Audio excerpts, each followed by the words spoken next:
Hello everyone and welcome to the Strategic Thinking webinar hosted by the Euro-Atlantic Resilience Center and the Bucharest International School of Management. I'm really glad to be here. My name is Paul Mândraș. I am expert at the EARF and I will be joined in moderating this webinar this evening by my partner in organizing the Euro-Atlantic Resilience Center's fellowship, Patricia Nae. Hi, Patricia. Hi, everyone. Oh, I hear myself, Paul. You should mute yourself. Yeah, so hi, I'm Patricia. I'm one of the organizers. There is also Cristian Ghiță, who's also one of the three of organizers of the fellowship. I'm very happy to see a lot of our fellow faces here today. And also thank you so much, Radu, for agreeing to organize this. A little bit of myself. I am the youth delegate of Romania to the UN, and I'm also working in youth advocacy at the national level in Romania. And together with Paul and Cristi, I was also a former fellow of EARC, so together with them, we decided to do another session, and I'm very happy that the last session of the year of this year's fellowship with the external guests is done by Radu and by the folks from BISM, and I'm very much looking forward to the discussion and to the exercise, because I believe that one big component of this fellowship had to do with strategy and project management and leadership. And I think that this exercise is going to be, the cherry on top to all the other workshops and discussions that we've had with the fellows. And I would also like to ask our fellows to introduce themselves, because I see a lot of faces here. And please, the first one that I see on my screen is Arne. If you could also introduce yourselves and just tell a little bit about yourself would be great. Thank you, and I'm looking forward to it. Thank you, Patricia.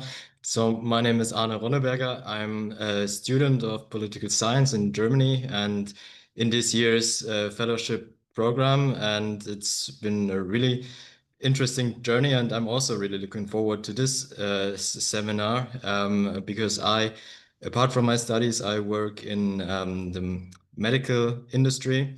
And I'm also very much looking forward to the tools that will be presented today for maybe also better decision making from my part. So thank you.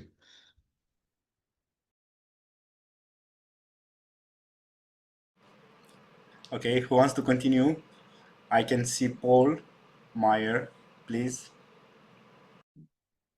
Hi, I'm Paul Meyer. I was speaking a bit earlier.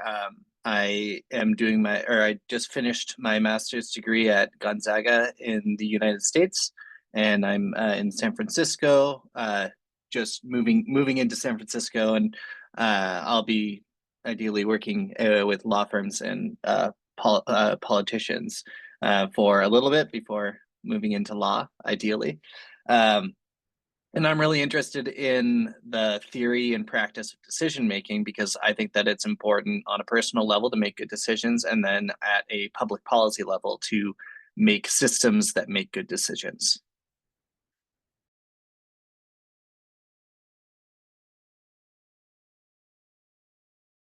Okay, guys, popcorn style, right? So Adela, you can go next, and then afterwards just nominate one of your colleagues so we don't lose time. Thanks. All right. Sure. Hi, my name is Adela. I have a bachelor and a master's in international relations and European affairs. I'm also pursuing a bachelor's in law right now, and I am very interested in diplomacy, in the art of negotiation, and international politics. As such, I believe this seminar will be extremely helpful for me and for all of us. Thank you. Also, Laura, if you would like to introduce yourself. Sure thing. Hi everyone. My name is Laura. I'm currently a PhD candidate at the University of California in Los Angeles. I study game theory, so obviously a lot of rational decision making. I keep my works with behavioralists, at the civil level, but yeah, obviously super looking forward to seeing this. I use game theory in my own research, so I do formal models of rational decision making. So very much looking forward to seeing this. And let's go with Robin. Yeah, sure. Hi everyone, my name is Robin. I'm a third year medical student. So in this fellowship, we have quite the range of ages. Arne and I are some of the youngest. I'm also part-time researcher at Magurele at Eli NP in the biophysics laboratory. And when I'm not preoccupied with medicine and research, I'm also working in advocacy at either a regional, national, or international level, depending on the groups that I'm mingling it. Now, I'm also looking forward to this seminar, particularly. I mean, I've taken some time today, even though I have an exam tomorrow, because I believe it's very important, at least to me, in the advocacy sphere that I'm having work in. And I really think that this platform would enable us to better coordinate to various leadership projects and stuff like that. And I've seen a lot of platforms before, from Slack to Discord to so on and so forth. But looking at SENS, just glancing over it, I mean the platform, because I've made an account today as well. I think it's quite different from that one, at least at a glance. And I think Ekaterina could go next as well. Hi, my name is Ekaterina. I am a last year student at Babes-Bolyai University studying psychology cognitive science. And I am writing my bachelor thesis on decision making in the clinical field. So that's why my interest for this webinar. I am very passionate about ecological rationality and how we can find ways to optimize rationality in people. So thank you for joining us. And I think who's next? Eric, please. Hello, everyone. It's great to be here. I'm Eric Belidze from Georgia. Currently, I'm a career diplomat at the Ministry of Foreign Affairs, mostly working on EU files. I graduated from the College of Europe 5 years ago with my MA, and very curious about international affairs in general, but also with the innovation, AI, etc. So it's glad to be here and looking forward to it. Thanks. And the next. That's very tough. From Georgia. I think that the rest of our fellows are still waiting to join. Thank you, Eric, and thank you, everyone. So, from on the part of our participants, if there is someone who wants to introduce themselves, please raise your hands, and we will give you this opportunity. They are shy. Please, Georgiana. Hello, I thought to take on this. I'm Georgiana. I'm from Bucharest. I work in the blockchain and also NGO sectors, while also studying security studies at the same university as our colleagues, Babes-Bolyai. And I'm, of course, mixing all of this. It's this webinar. I thought it's really important to come in and to learn from you, because decision making and critical thinking, it's all about everything that I do. So yes, I'm really excited to be here. Thank you. Thank you, Georgiana. Okay, so let's move on. I don't see any other hands raised. Like my colleague Patricia mentioned, it is the last webinar in this series, and it's indeed the cherry on top. And we have to thank our colleagues from BISM, Radu Artanasiu and Ruxandra Avram and Carmen Tihok for doing this possible. So Radu, please share with us some insights.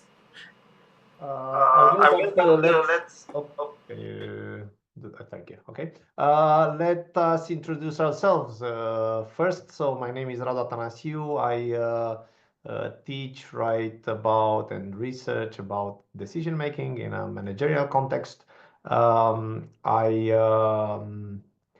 The basis of what we're going to talk about today is the red thread of my MBA course at Bucharest International School of Management. And I really believe that You're not only fellows in this program, we're fellows in interest to how people decide and think and not think, because that's a big part of it.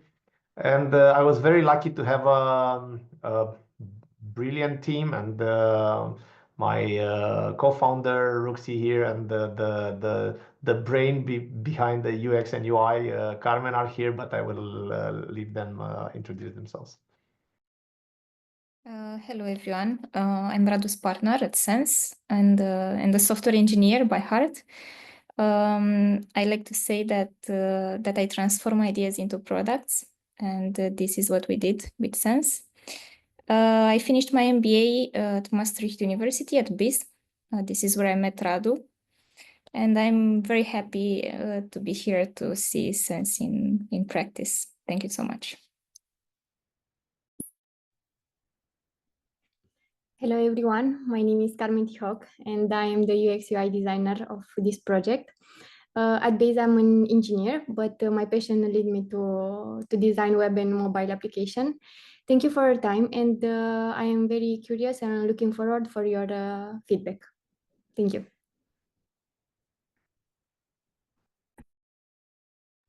Again, thank you for inviting us here, Paul, and thank you all for being here. I think that you all know that you're here as beta testers, so basically you need to find the bugs now, and not only digital bugs, but bugs in using. I'm joking, you're not here for this.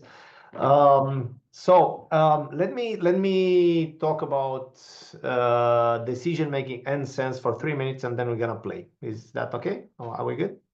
All right, everybody. By the way, everybody had the chance to create an account, because it's easier if you did. All right, all right.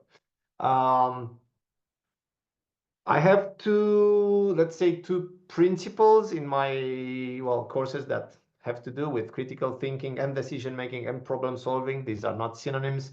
One of them is that we humans and we managers and we decision makers overestimate the degree in which we use our prefrontal cortex for decision making. So larger, let's say, part of what we do in important decisions is not based on thinking, on structured thinking, and we don't know this. We don't know this about ourselves, and we neglect to look to use pen and paper, and we don't understand this about people we want to convince, and we keep throwing arguments at them, which good luck with that. And the second principle that I would like to support is that even when we use a rational process for decision making, it's very faulty often. We forget to do stuff, or we do like we did before, and so on and so forth.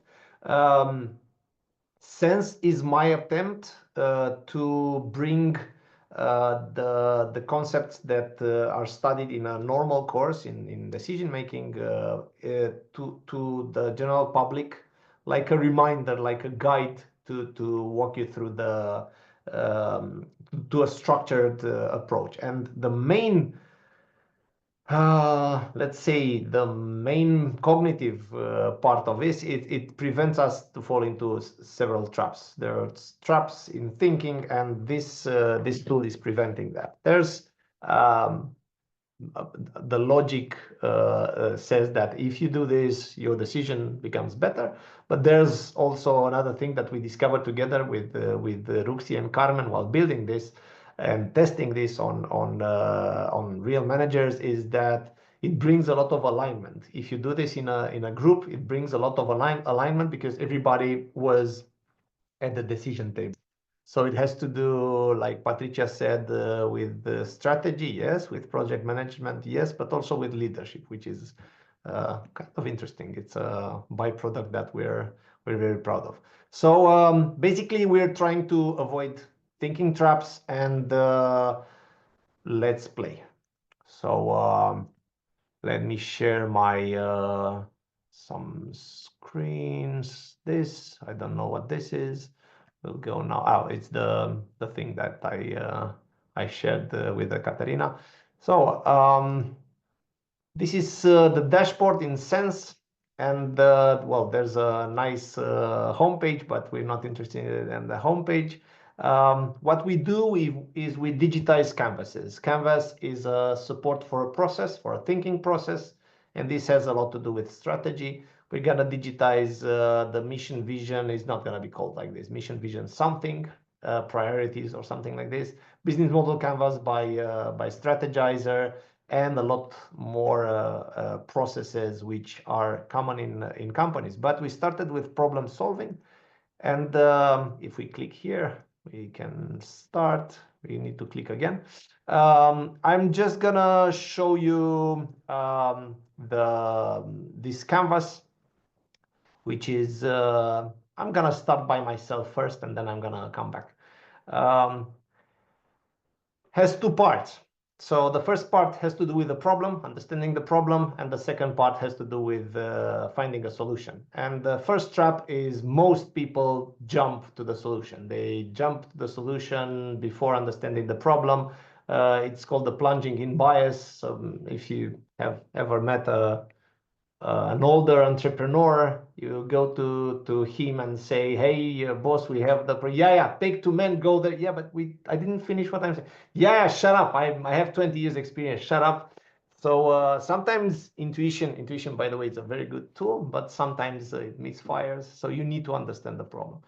And most of the time, people don't understand their problem, even if they ponder over it. They can't express it, so I understand it, so they understand it.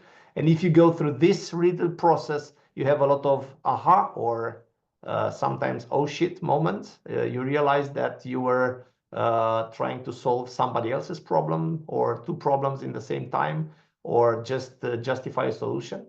Most of the time, so these are the traps that I was talking about. Most of the time people extinguish fires and they don't go to the root cause. And if you address the root cause, you prevent the same or identical problem to happen in the future. People mistake objectives with problems. So the problem is people are leaving. So the objective is people shouldn't leave anymore. No, it's not like this. The objective should look totally different. And if you formulate it well, which is it's hard for the brain to work towards this, the solution comes much easier. People don't understand who sits at the table and who should be impacted and who should inform the decision. And writing them up opens up different perspectives and also opens up unbelievably rich sources of information. And after we did this, we understand what's happening. And after that, we can go to find a solution. And here the trap is people have there's a researcher called Paul Nutt. I was wondering if, by the way, can we establish some norms for good behavior, like for Zoom? Like there's no norms. I believe we're social animals and we can do whatever we want because we're gonna. Are we in agreement? Can we do this? So can I please ask you to interrupt me and to yell over me and to contradict me and to whatever? Can you do this, please? All right, so I'm gonna ask, let me make a poll. I'm not gonna make a poll, I'm gonna make a verbal poll. There's a very interesting study by Paul Nutt saying that in 70% of important strategic decisions made by boards, not by individuals, so by groups, by boards, they made the decision after considering how many options? How many do you think? How many options do boards consider in strategic decisions? 3 says Paul. Yeah, that's the difference in economics between classical economics and behavioral economics. The difference between is and ought. So it should be 3. Yeah. What else? Any other numbers? I'd say 1. 1. Yeah, Patricia, you're right. In 70% of a big sample that this guy amassed and studied, they chose, how the hell can you choose between 1? What do you ask yourself or the board, your fellows in the board, to make believe that you have a choice? Because there is a question.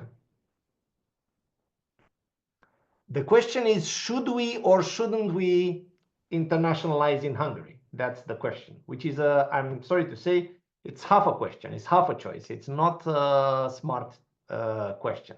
So the smart question is, where should we internationalize? And even before that, how should we scale? So this step is preventing us from choosing between one solution.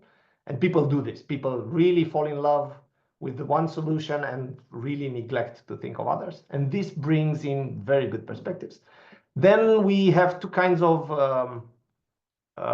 criteria. We have exclusion criteria. So when you choose an apartment, I don't want to choose anything that doesn't come furnished. Okay, bye-bye. So 3/4 of my sample go away. This is where we do this.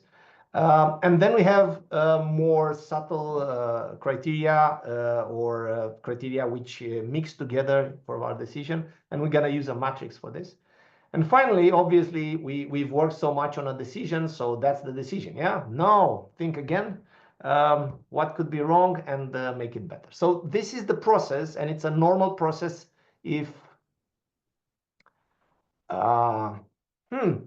any thoughts about this process until now? Would you do it? You made it so complicated. It's complicated. And if 70% of the managers prefer only one option, I'm just starting to think how successful this platform will be. So I have this worried myself. Yeah. We're gonna practice. I'm gonna make it. I hope it's gonna make it simple by using. But my question is, would you use it on a decision?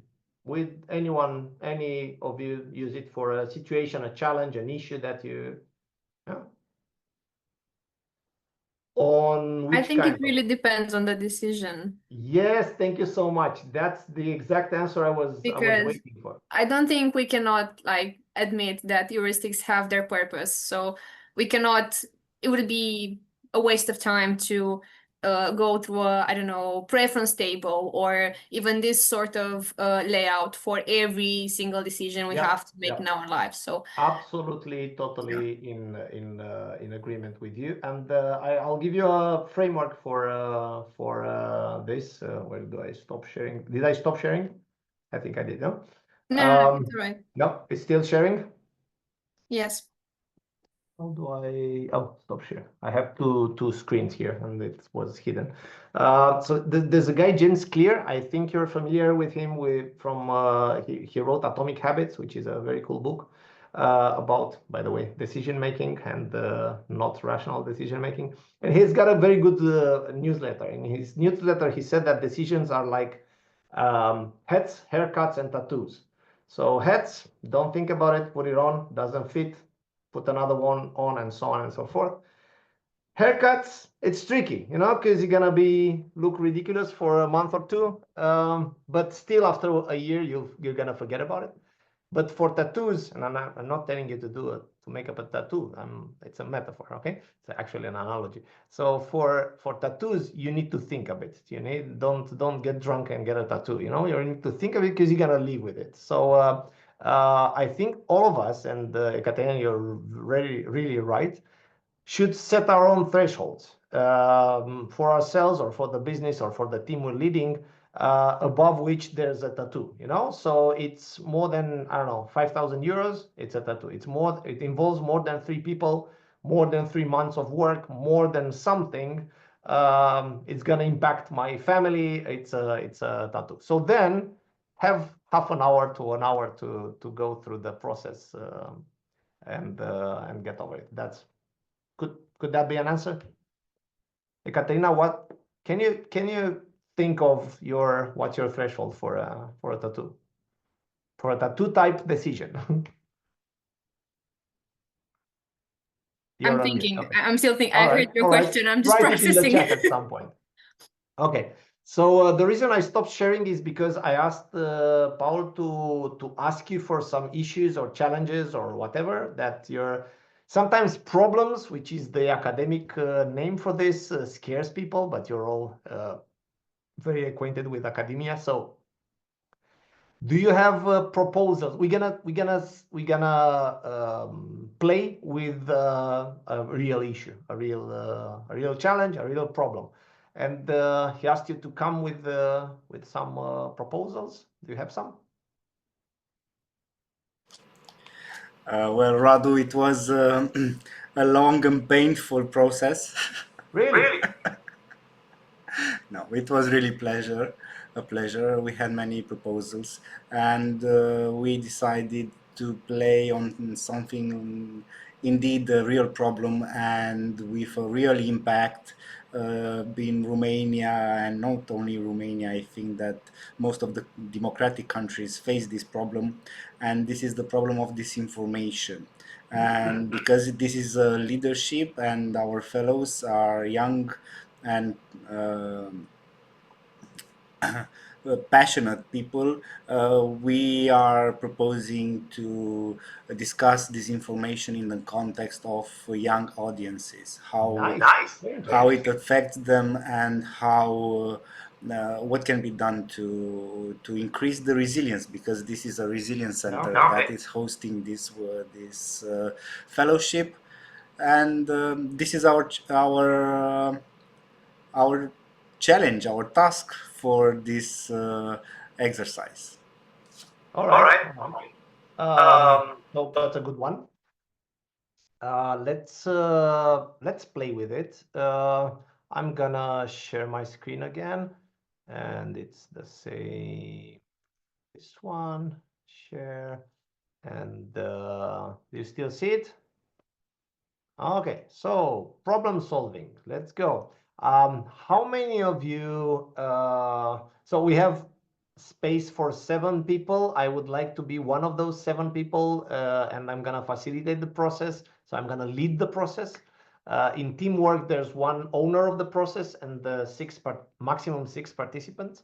And I'm gonna do this, but I need 6 more people to come with me. And well, first come, first serve. Basically, I'm gonna share a link.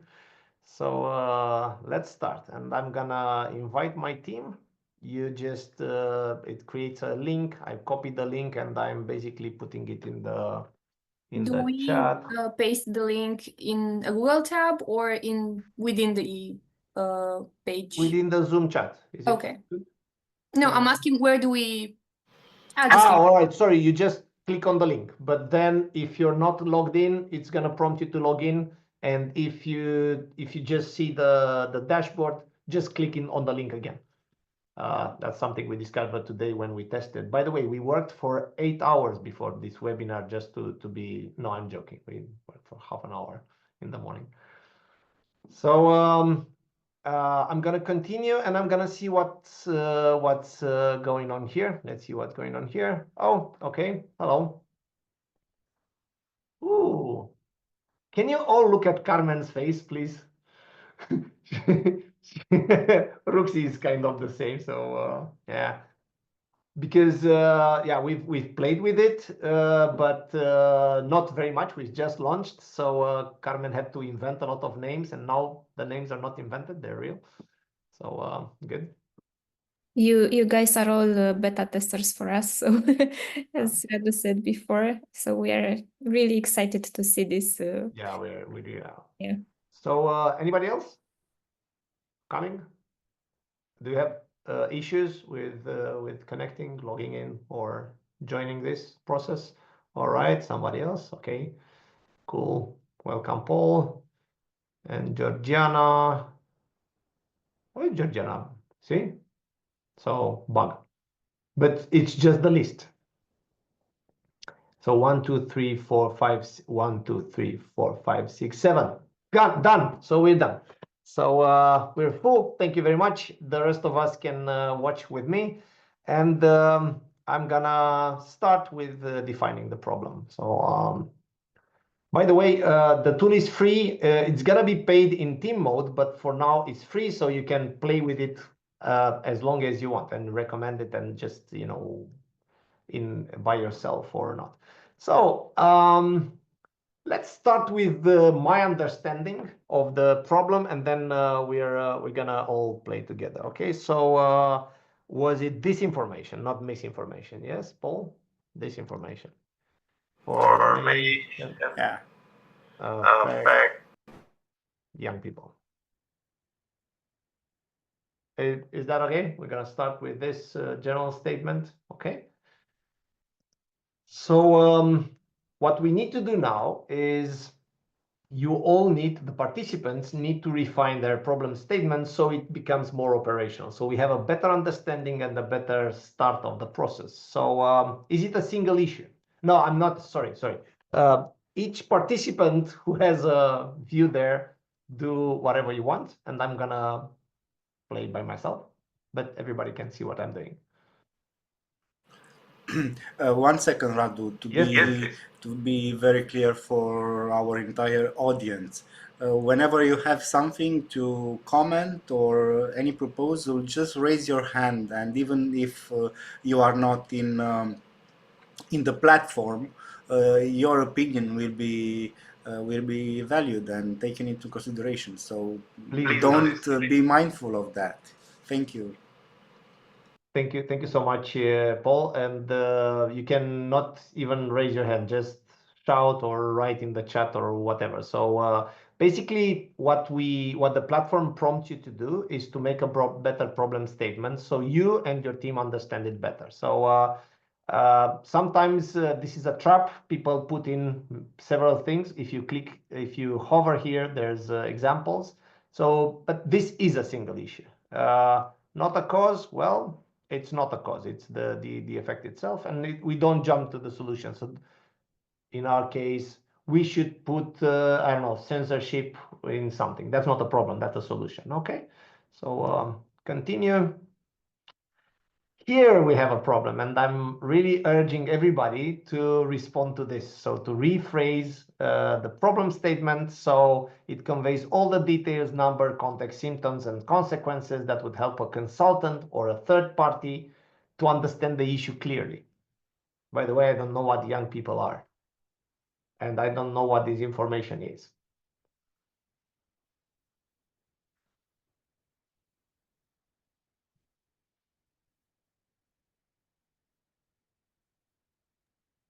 We could, for young people, describe a specific age range, something You like can do whatever you want. 12 to 20. You're a participant here. Just do it by yourself, and we're gonna compare notes at the end. We're gonna align at some point.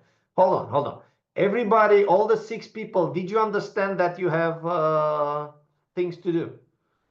So we work as a team. It's like brainstorming in writing. So everybody writes their own individual, let's say, problem statement guided by the checks underneath there. And then we're going to compare notes at the end. There's just a bit more. Okay. So I'm just going to leave it write, like this. sorry. Yes. So just to make clear, to be clear, so I write my answer where it says this information affects young people. I define it better. You change it. You change it for yourself. And at the end, all participants, I didn't explain because I wanted it to be, natural. All perspectives are displayed without the names. So we're gonna know anonymously what everybody said, and then we discuss and the line. Okay, so I'm gonna click that it is. And by the way, can I please emphasize this one? The problem statement frames the issue within our area of responsibility and action. So please make it like this.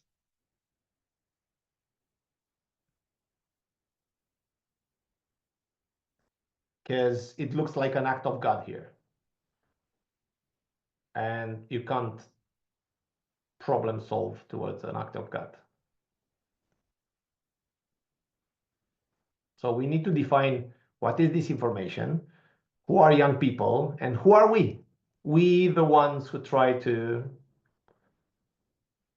tackle this issue. And I'm gonna do this. Yeah, syntax and clarity, that's okay. And I'm curious what's happening here. I just left it like this, and we're gonna discuss. And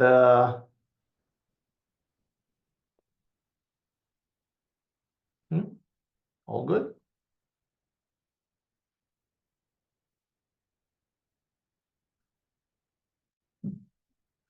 Disinformation, understood as manipulation and fake news, affects the way young people aged 18 to 35 perceive different information or worldviews or issues. Good one. Thank you. Much better. See, this is what's it actually the process. Anybody knows the process? What we're doing here? Yes, I do. It's called defining. Yeah, that's not defining, but the whole process it's well studied by a guy called Weik. It's sense making. We make collective sense making. Basically, we make sense. That's why the name of the platform of stuff. Now we're making sense of what the problem is. This information affects young people aged 13 to 24, harming young people's trust and decision making, and we are responsible for equipping them with tools to navigate it. Nice. Who's we? But we're gonna talk in a second. Let's have 7 statements here.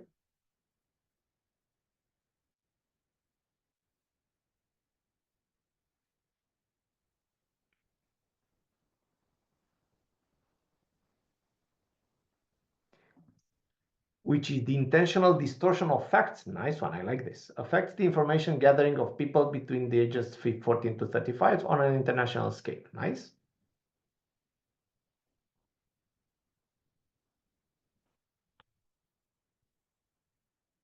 By the way, if you go here, it explains what you will be doing. And it's important for the first time. Here you can send some feedback. And here you can always see who's on. We're gonna put in a system in which you can see if people have submitted or not. Okay. Can you all send your perspectives? Do you need more time?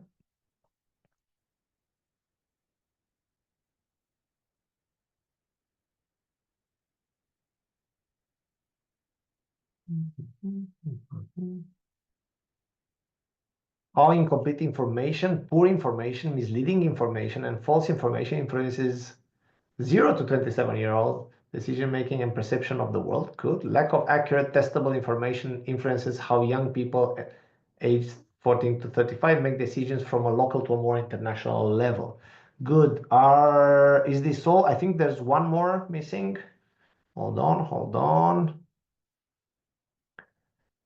So until our colleague also delivers it,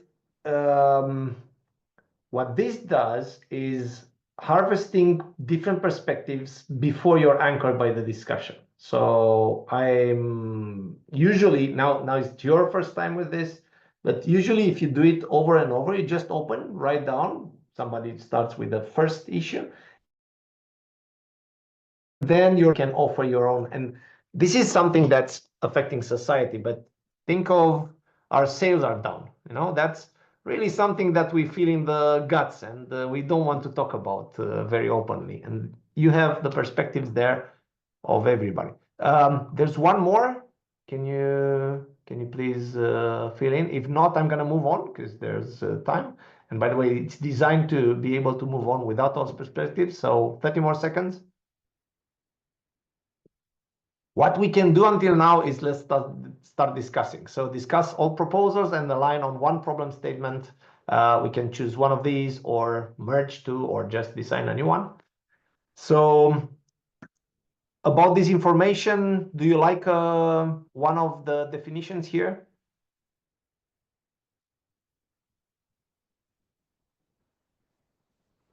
Oh, thank you. So this information affects young people. What is our common understanding of this information? What are the effects of the information? From the program, we turn into something similar to 5. Hold on. 5W. Yeah, that's different. 5Y we're gonna make in the following 5 minutes. But yeah, a lot of questions like Socratic questioning. Nice. I like this. Do you have any other opinions on this information? I like this. It's short and powerful. Would you like to use another one? You can unmute yourself. You can.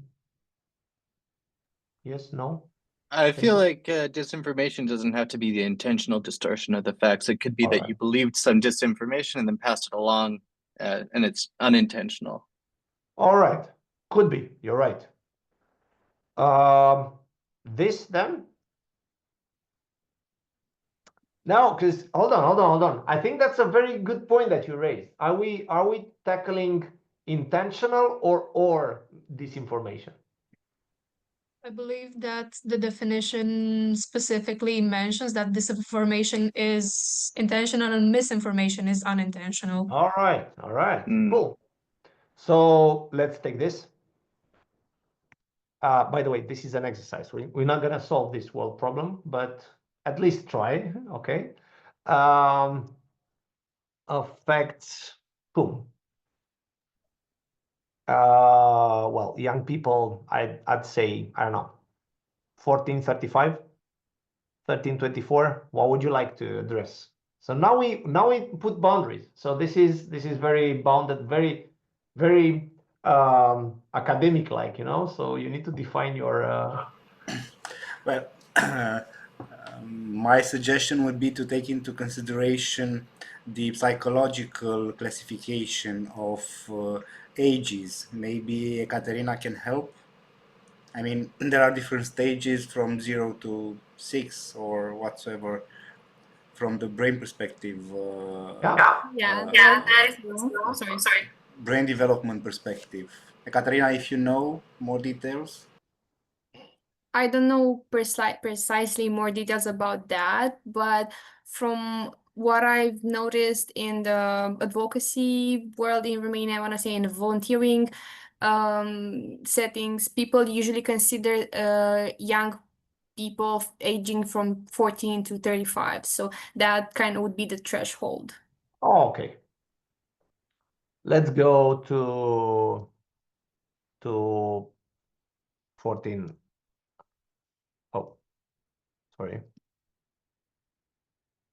14 to 35. Okay. It's very important because you tackle differently people aged 18 to 35 between 14 and 35, and you can narrow down to 14 to 18, and that's a different problem. It is a different problem. What I want to add on that is that if we want to add minors into this equation, then yes, we should include them. Yeah. And minors are an important segment of the population, which is affected in different ways.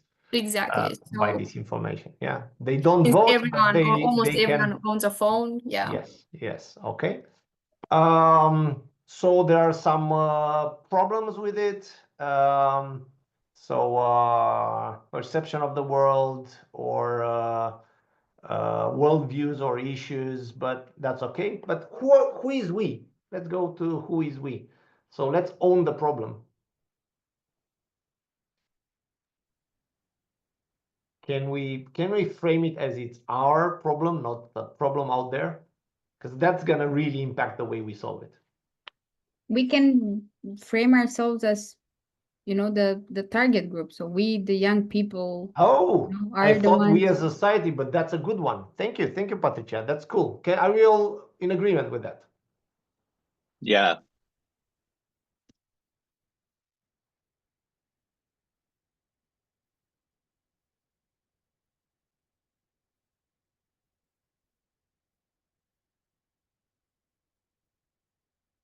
Yep.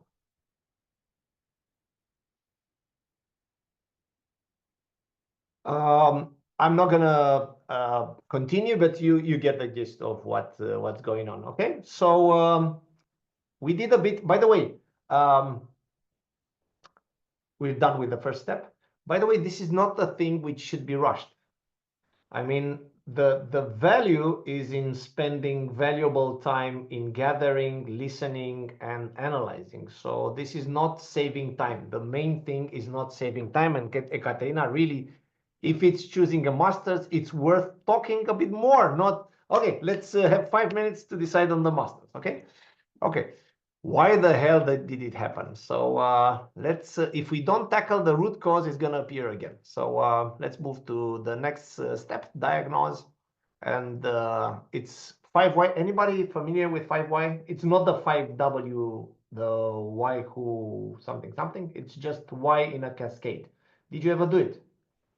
I see some nodes. I see. All right. So then I'm going to tell you a bit. You can also go here and say that it's asking it's asking why in a cascade. So why are we affected because X, and why is X because Y? 5 is not compulsory. If you solve it in 3, that's good. If you don't solve it in 5, keep asking. We allowed for 1 to 5, 1 to 6 iterations, and then we're gonna, well, play with it. So I'm gonna continue, and I'm gonna leave everybody to do the same thing that you did before. Okay, so all 6 participants except me, I'm gonna write my opinion here, but I'm not gonna speak. Okay.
So after each one of us makes a statement of why, you can choose, I think this is the root cause, or I can dig deeper. In my case, I think I can dig deeper and say, and click continue.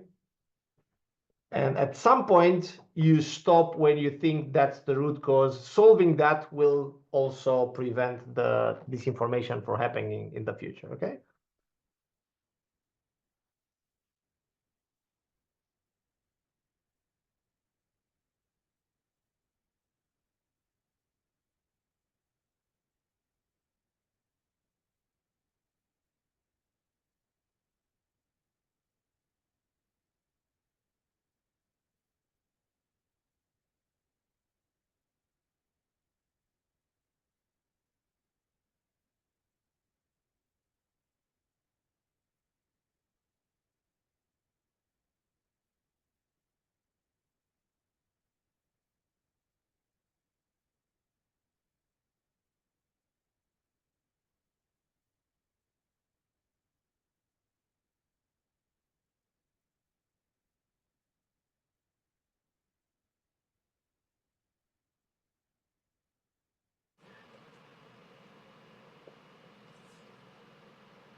All right, and then, oh, sorry, Paul.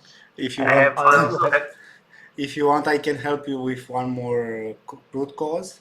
All right. But But maybe. hold on. Can you offer it when everybody Okay. shares them? Okay. Sure. Thank you. So we don't time count. I didn't say anything. Well, people can always check what I'm writing, but still.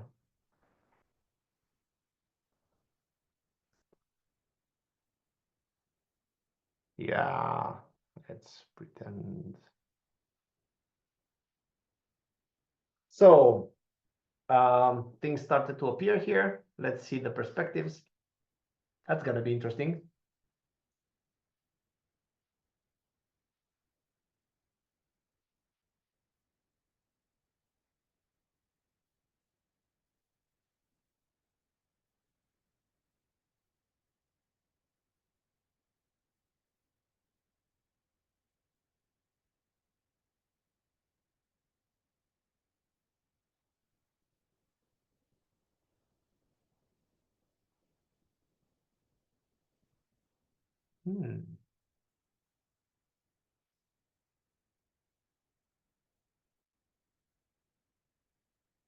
Okay. Paul, would you like to offer your perspective as well? Paul, me? Yes. I'll have you as Paul. Yes. Now, I was actually thinking that we, the young people, are not equipped with specific education tools to distinguish disinformation from fact or truth as one of the root cause. We're not equipped with the tools to distinguish. Nice. Yes, with the educational tools. Okay. I was specific. But even if I fully agree, but even if you would have studied logic or critical thinking in schools, then you don't necessarily know that co doesn't come from com, or you can make a fake ABC News website or stuff like this. So you need, it's a new education. You're right. It's an entire discussion. I mean, do we regard it as the high school education or college education? Do we regard it as life continuous education and so on? So. All right, let's put some structure. 30 seconds until everybody submits, because this is sometimes people think better if they have some time pressure. So we have some options already. Lack of political will, because most people do not see the cost or do not believe this is an important phenomenon. Young people are heavily exposed to information environments where this information is widespread and hard to distinguish from the truth, which is kind of in the same line with technological advancement, but also democratization of media. And people feel like they cannot trust anymore. That's basically an effect of this information, which is a good thing, but it's not a cause. It's the other causal direction. All right, 2 more. You don't need to elaborate. It's really an example process. So I don't know, 20 more seconds. It is dangerous to fall from power. They are scared from the safety and well-being of themselves and their families. Nice. Now we have some assumptions. So the assumption is there's somebody who's doing this.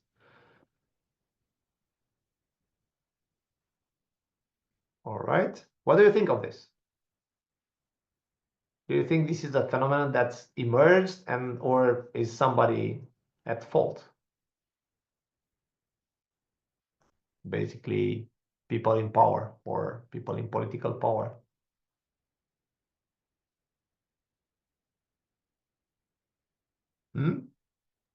There's one more to come, but anybody has an opinion on this? I think with our definition of disinformation, that it was explicitly an intentional act, so it has to be coming from someone specifically trying to make yes, problems. but let me rephrase what I'm saying in a mind exercise. If everybody who has done disinformation until now disappears, disappears, do you think this information will still appear? Yes. Yeah. So I don't think it's somebody, they're not on an island with Hitler and whoever is on that island doing disinformation from there. I think it's a phenomenon. People don't understand the difference it makes and the critical thinking skills it entails. Schools have yet to create a curriculum adapted to today's challenges posed by so much media exposure, which is a solution. So if you would tick before, that's a good thing that you're thinking already, that's the solution, but we're thinking root causes now. Let's align. What do you propose for alignment? I'm not doing anything. Paul, can you conduct the discussion, please, for alignment on the root cause? Why the heck? Okay, thank you for passing me the hardest part of this alignment. So let's try to take from every perspective. We can also this here formulate a new. So we're not bounded. We saw perspective. Now we need to have a common view.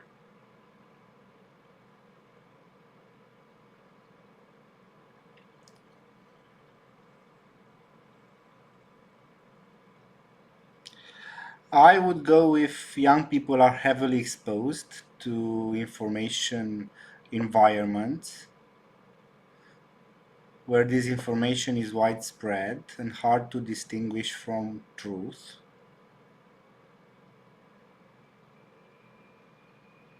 So the entire third statement. Yes. If I may jump in, I think from this point onwards, you can really go to the more deeper root cause, because why is there so much exposure on social media to misinformation? I think that's why I wrote also democratization of media, because as mentioned, I also believe that disinformation is a phenomenon and not done by some actor.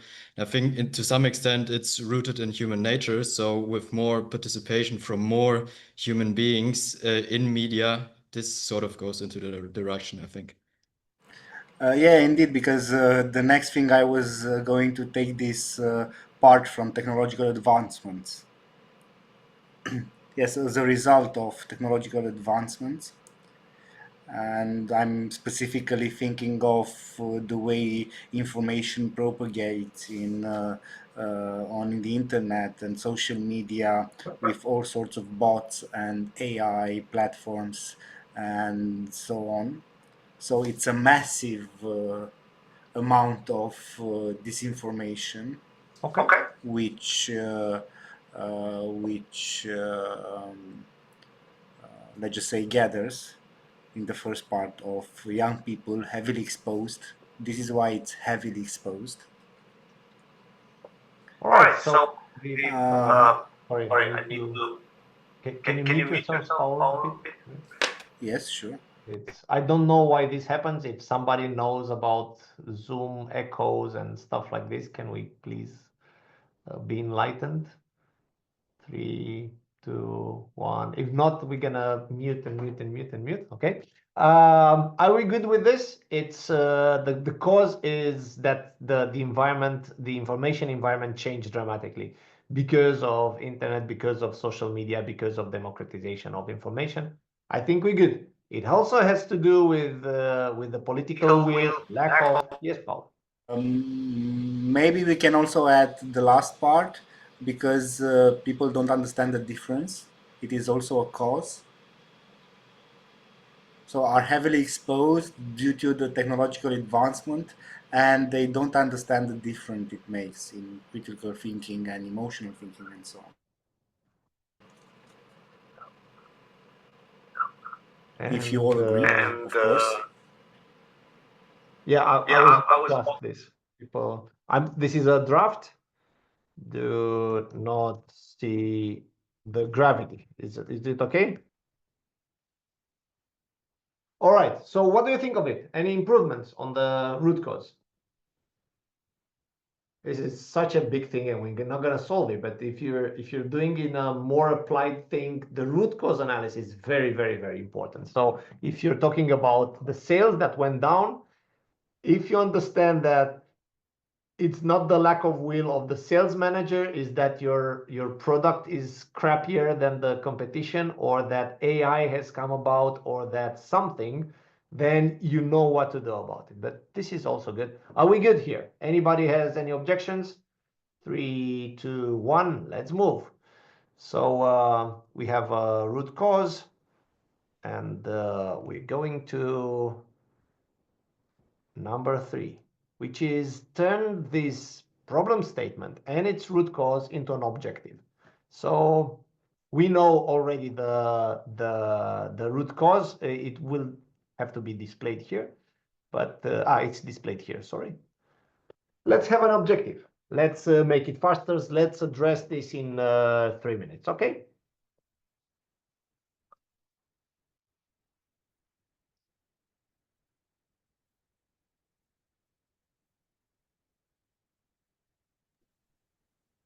I'm having a bug and I don't see my screen like that, and I cannot write. You cannot write yet. I think Oracle should. I had a similar bug. I reloaded the page and it fixed things. Sorry, okay. Now just it was a reload. technical issue. It had a whole code line about something about a link to something and something else. All right. Ruxi, do we need to learn something about it? I will check in the logs. I will see what happened. Now Can you? But it's good that after refresh it worked. So it's good. So it works for everybody? Now does it work? Patricia, does it work? Yes, now it works. The only issue is that I don't see, so I don't see it the way you see it, as in I don't see the full objective. I only see from result. That's okay. That's okay. That's normal behavior. After he will All write. right, I'm gonna. So you do your own bit there, okay?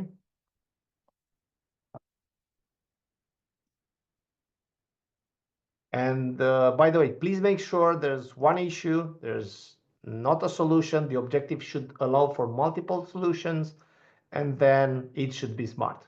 So if you're not familiar with smart, it's a very, very cool framework. It should be specific.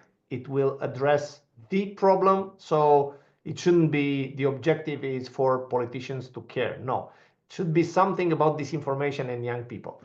It should be measurable. When do we know that we've attained our objective? I don't know. It's something. People will do something, or there's some percentage, or there's some result. Okay.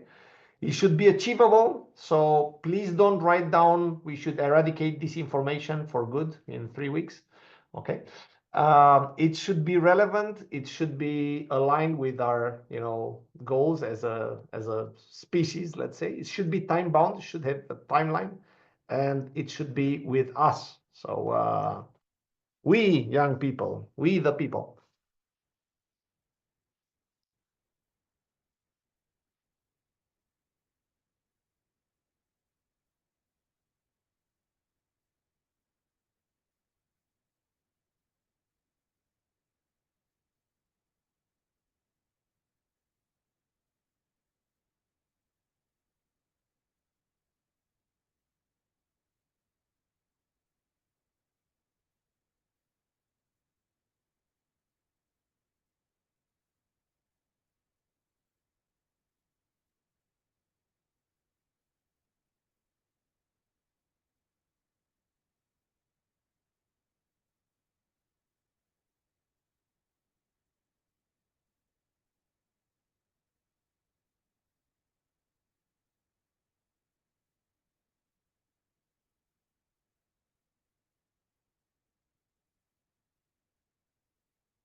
All right, so we already have 2 people offering an objective.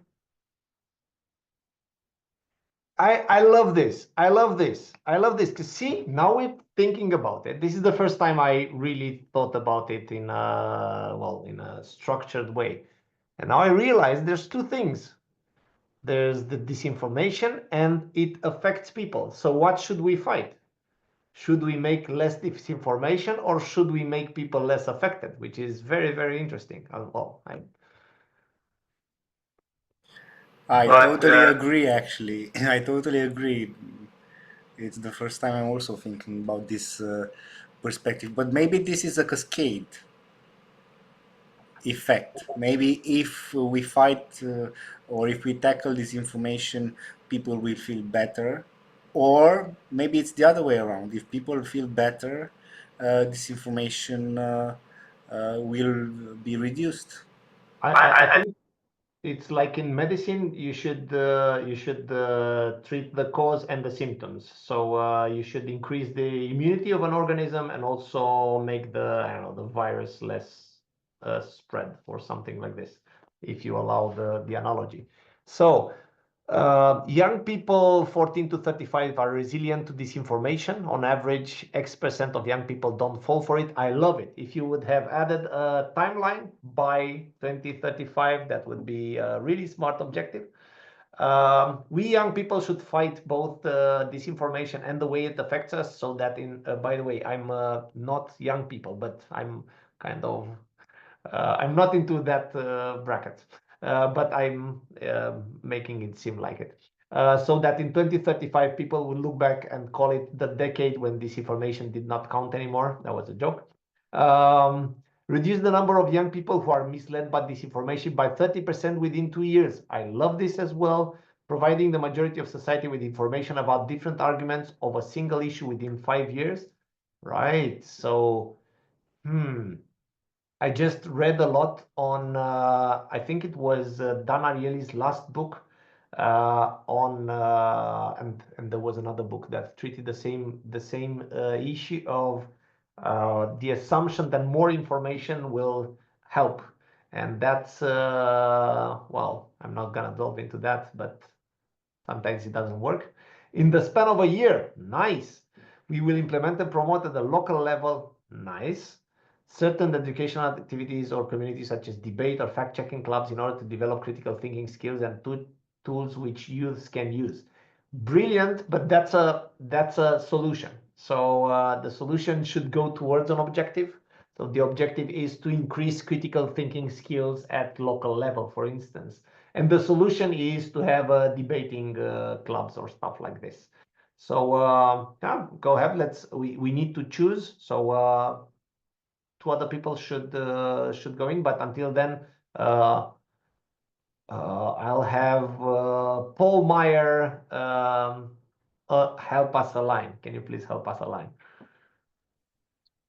Okay. I was one of the people who hasn't quite yet finished. Sorry. Go ahead and finish, and then go ahead and finish, Okay. and I'll have Ekaterina help us align if she would kindly. I'm also in the process of writing. Sorry. Okay, I think go it's ahead. actually. I'm gonna shut up for 30 seconds and leave you to. Thank you. Maybe one of our participants wants to align so that the fellows finish their work. Nobody? Georgiana, you helped us before. I can try. I'm not sure if it's gonna work, but if there's no one that wants my place. Yeah, go ahead, Georgiana. I'm gonna have Paul and Ekaterina do the same thing for the next one of the next rounds or something. I'm sorry to interrupt, but I really need to ask this. So I finished mine and I wanted to send it over, but I don't know if it's a bug or something else. So I ticked that box where it says single issue and I pressed continue, but it won't let me continue. Is it because my answer could be too long, or no. should I just refresh the page? Can you refresh the page? Is there any other tick there? Just copy your response so you won't lose it. Yeah. Okay, I'll do that. Do you have an Apple or a PC stuff? You're asking about my what? Your computer, your laptop. Oh, it's a Lenovo.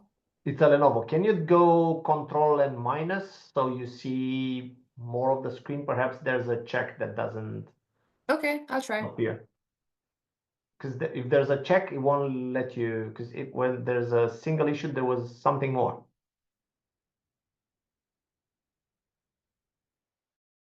Yeah, that was it. There's another. It's the way it displays. Was that it? Can you also, if you're here, can you also send me your resolution, your screen resolution? It would help a lot to fix this issue, to target this issue. Okay. Or if you're here. I think you lost her. You lost me, by the way. But we're gonna do that afterwards. Yeah. So, right. Thank you, Ekaterina, for this. Georgiana. Yeah. All right. So we have. Yes, I was thinking maybe it would be okay to start with what we want to do. So reduce the number of young people from the third one. Okay. I'm gonna take it all, and then you tell me what to do. But by the way, you feel free to consult, because this is a group decision. Oh, okay. So it's not a question to everyone. You're guiding the alignment process. So we have all these people here, and yeah. So we have 2 more, I think. Start building a culture of critical media consumption in the early education of young people in the next 3 years. Cool. Okay.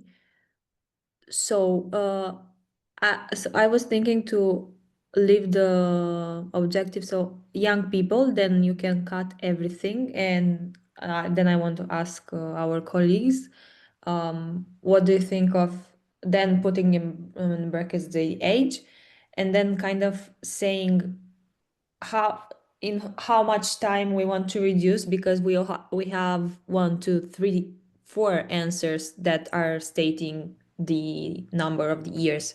So we could either go with 5 years, 3 years, 2 years. What would be the most achievable?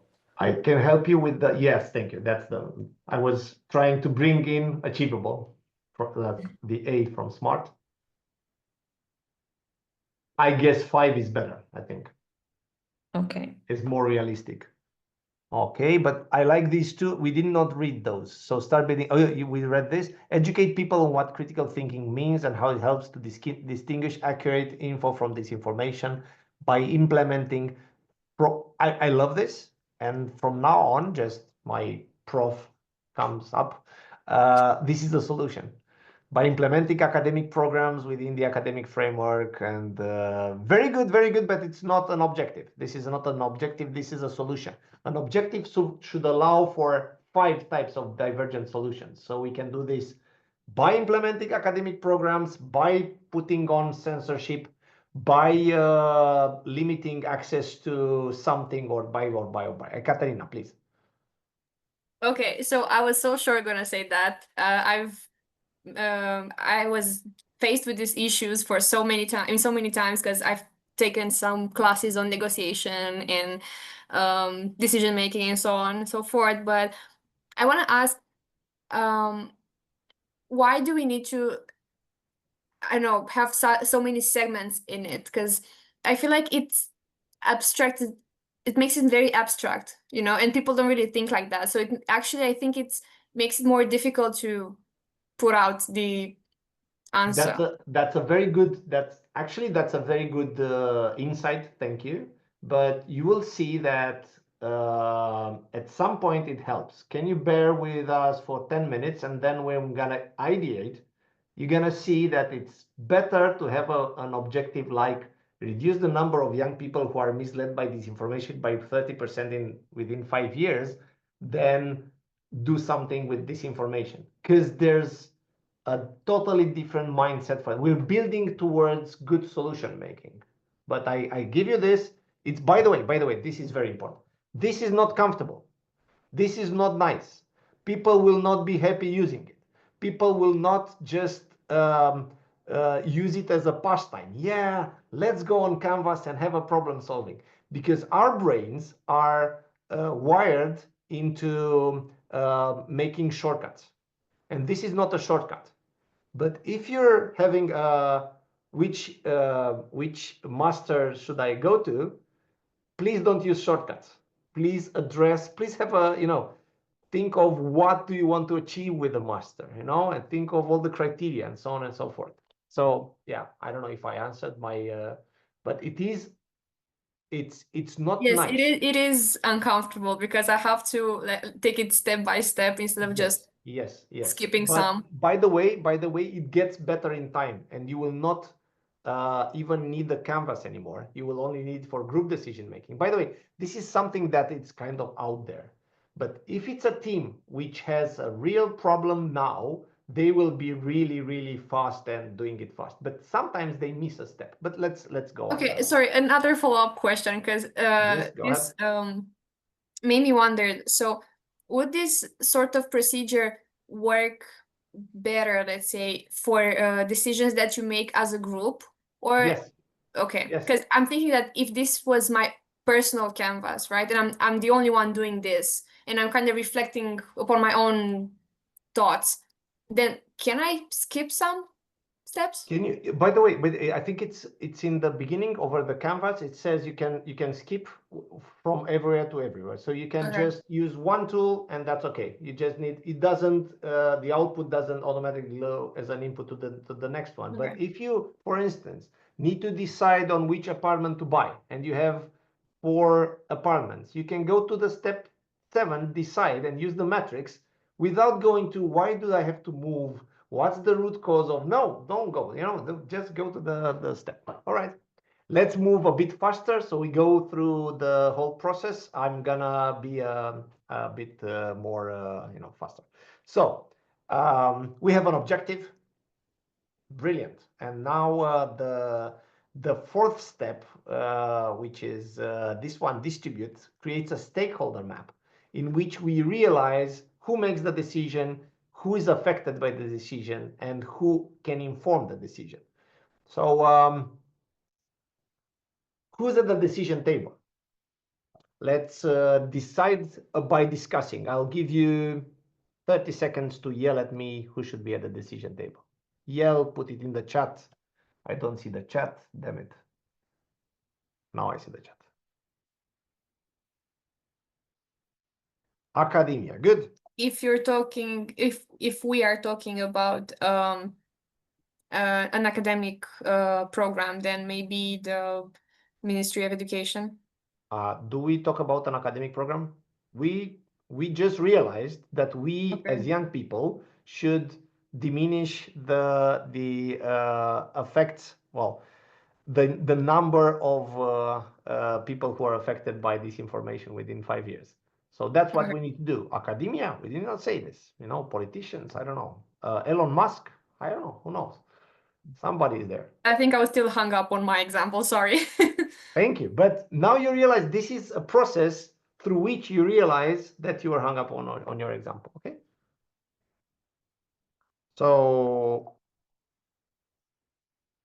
politicians, let's go to not politicians, because that's a bit derogatory. Okay. Can I make it like this? Decision makers. I'm talking EU and stuff. Okay.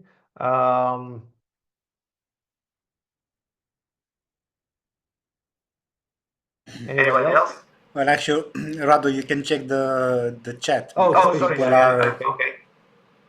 Okay, sorry. Government, which is decision making. Social media companies, cool. Youth NGOs, okay.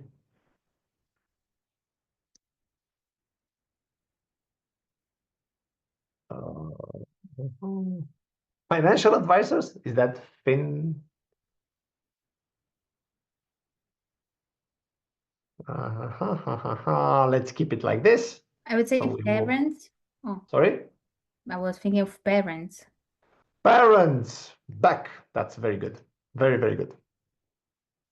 And parents of 35 years old are very, very important in their life. Be sure of that. I also thought it might be important to have the people that are creating the media, and so I put in youth media creators, the people that would be passing along the information as it happens. Content creators? Yeah, content creators, the YouTubers and Instagrammers and TikTokers. The influencers then. Yeah. All right. Nice. Good one. Yeah, well, good luck with that, Florin. I don't know. but we'll see. Who can inform the decision? I think academia or research. Who else?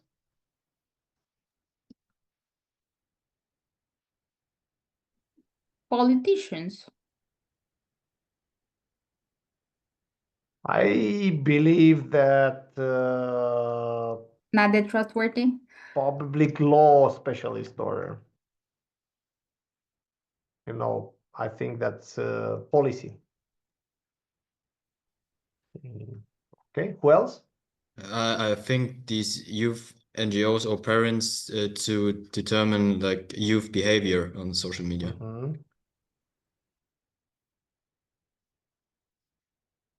I would go with behavioral specialist.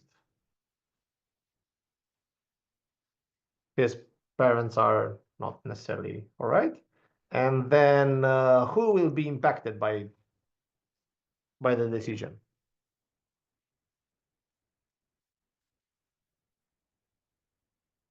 Tell me.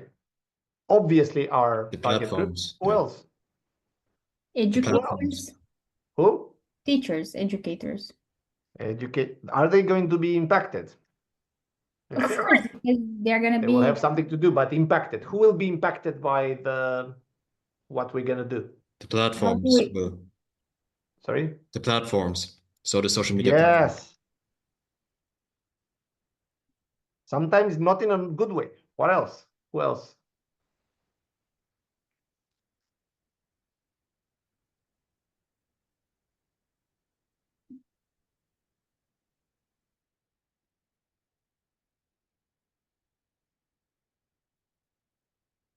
Are we in agreement that people who disinform are there? All right, let's keep it like this. We realize there's some stakeholders there that we need to consider. And tadam, we're halfway through. We're gonna rush to the second half just to give you a hint of what's going on. But until then, there's always the report here. So if you click on report, it shows you what we've done so far. So who is us? This is the canvas, and then we have problem statement, individual perspectives, and what we agreed upon. Same with root causes, same with objectives, and now we have a stakeholders map. So that's cool. You can show it to somebody else. By the way, but you all have that. I'm gonna share the link of the report. All right. Thanks, Robin.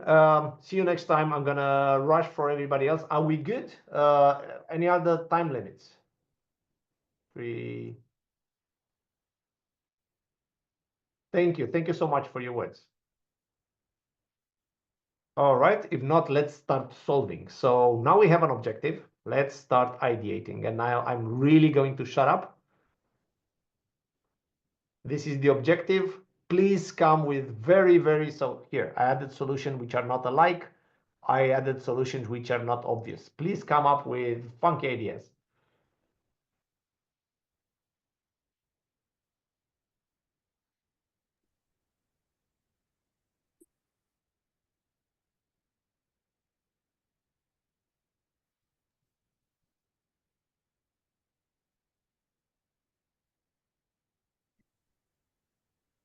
Debunk myths and disinformation with them. Sorry? Debunk. No, you need to write it down. Did you go on SENS? Sorry. But it's good that you're on mute. So what we're doing now is we're doing a bit of what's called brain writing. We're doing brainstorming in 7 people. So we're gonna have 21 opinions on how to address this objective, which is good. It's good.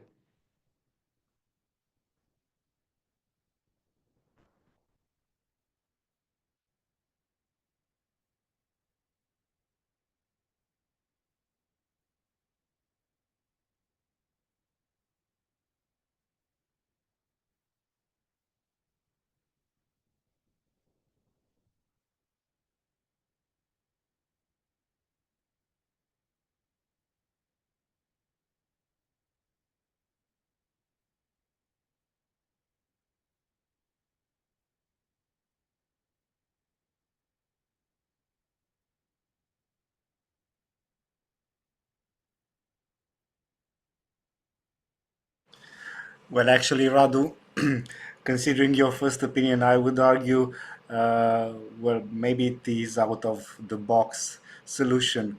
Make fighting disinformation cool for young people. Yeah.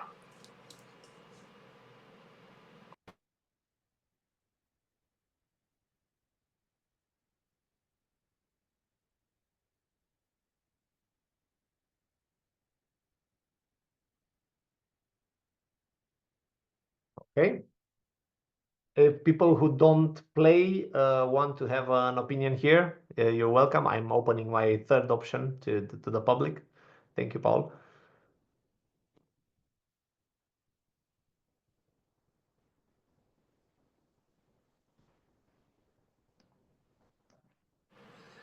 Apparently, we have quite a rather shy public. All right. Do you have an opinion? A divergent.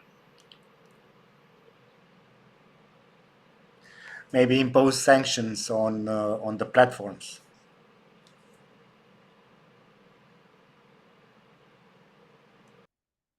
Or allowing disinformation, of course. Yeah. And what we will have now is a set of 20-something possible ways in which to do that. Obviously, you need to detail them.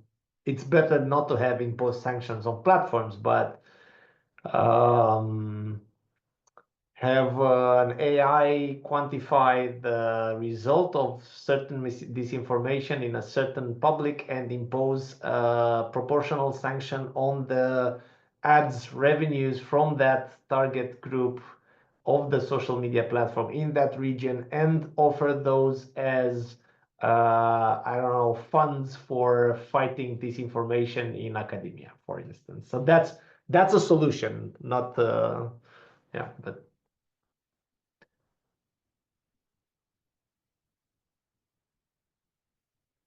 by the way, kind of hard to do when people who own the social media platforms are quite powerful, I would say. I will give you 30 more seconds, so please hurry up.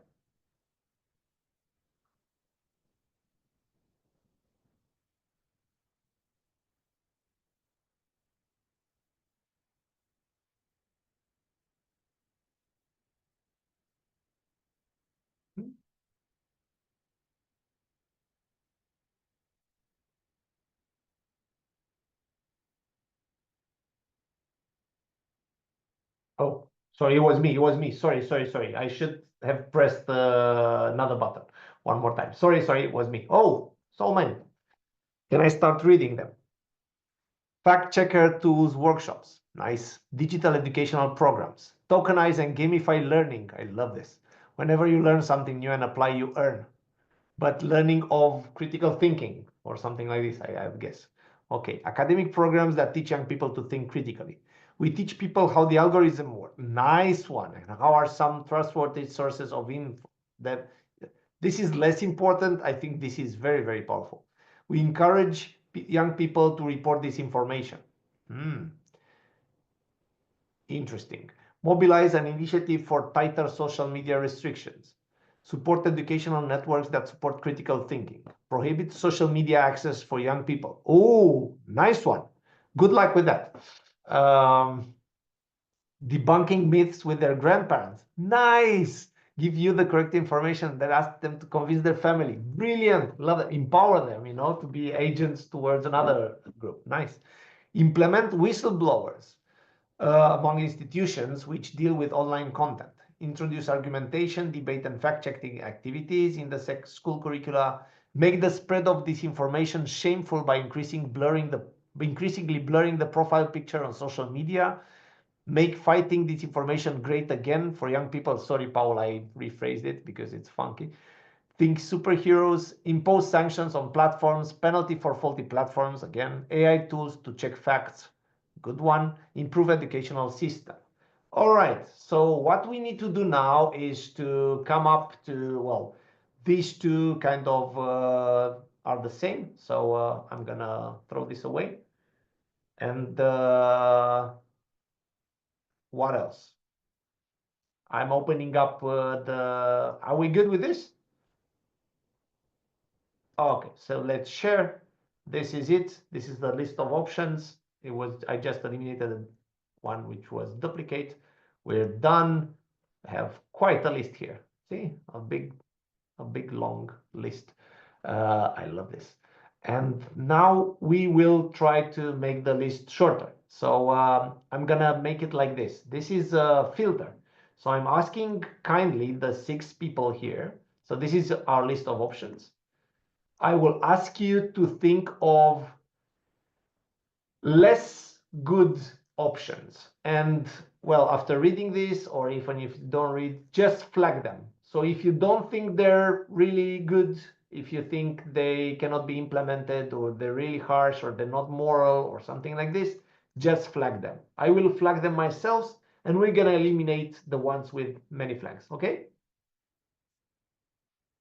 You need to click on the gray flag to make it red, like this, okay?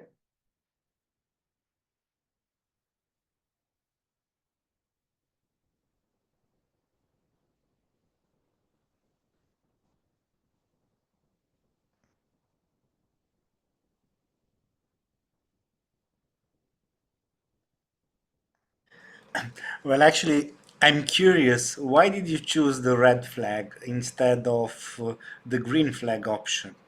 Because what you do here is you red flag some of the options that will be eliminated.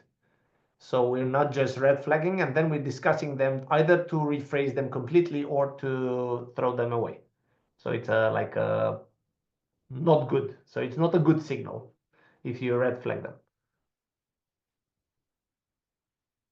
So guided by the filters and red flag certain options, click on to make it red. Later, we will revise or exclude these options. So these are the bad ones, the ones we want to eliminate from our thinking.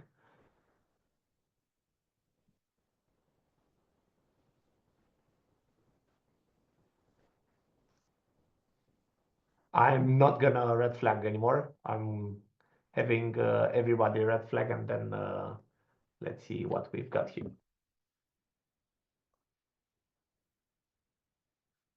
Can you please let me know when everybody's done? So take 1 more minute to red flag everything. We're going to the best tool ever.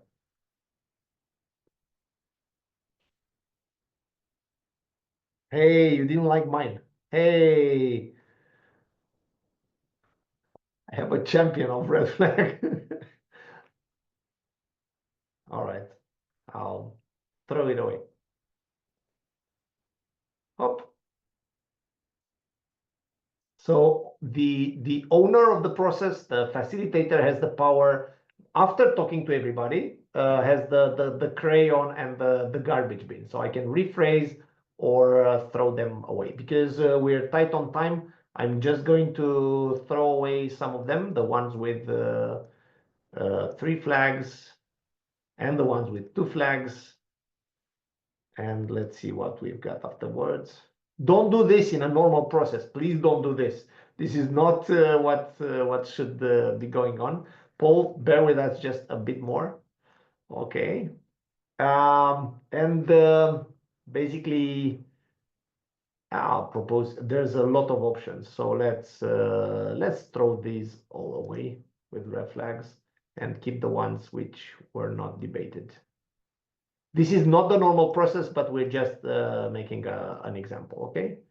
So what we're left with is, you should be left with maximum, I forgot, Ruxi, was it, I think, 5 options? Could it be? I think 5 options. So academic programs, we teach people how algorithms work, support educational networks. Oh my God. Everything is academia now. I think we eliminated all the non-academia. Yeah, it's all academia. All right, good. We narrowed it down to somewhere we can all belong. So share. This is it. Done. So now we're gonna choose, and this is something you can use for choosing your vacation, or for choosing your car, or for choosing your master program. And there you go. Did you ever use a weighted criteria decision matrix before or anything? Yes, Yeah, a lucky you're preference smart. table. Lucky you're smart. You know, bine că tu știu deșteaptă asta. This is what I was aiming for. All right. So we have a list of options. You can still modify them, but let's not. Let's write some criteria, please. What are the criteria that you use for choosing between all those options?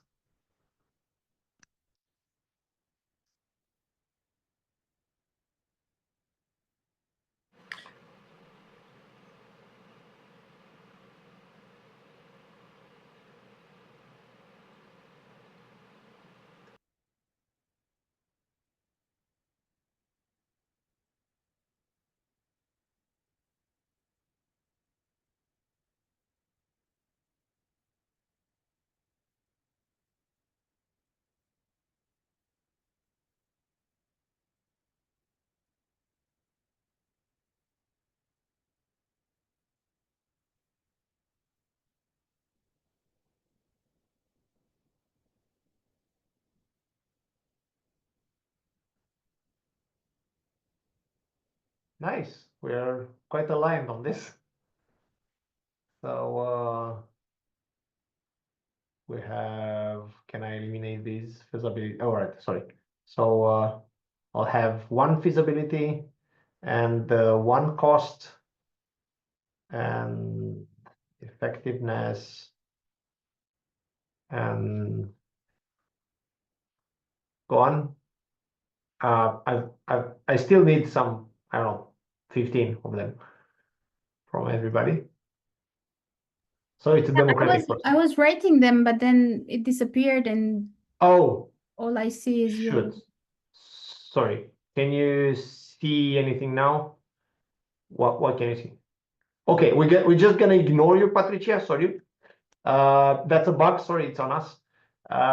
So I'm gonna continue. I'm gonna just stay with this. Anybody who's like 5 seconds away from submitting, say yes, or forever hold your disinformation. Continue. So we've got feasibility, cost, and effectiveness. So which one do you think it's the most important, and which one do you think is least important? And please play with those percentages over there. So each one has a pizza pie, and then play with the percentages.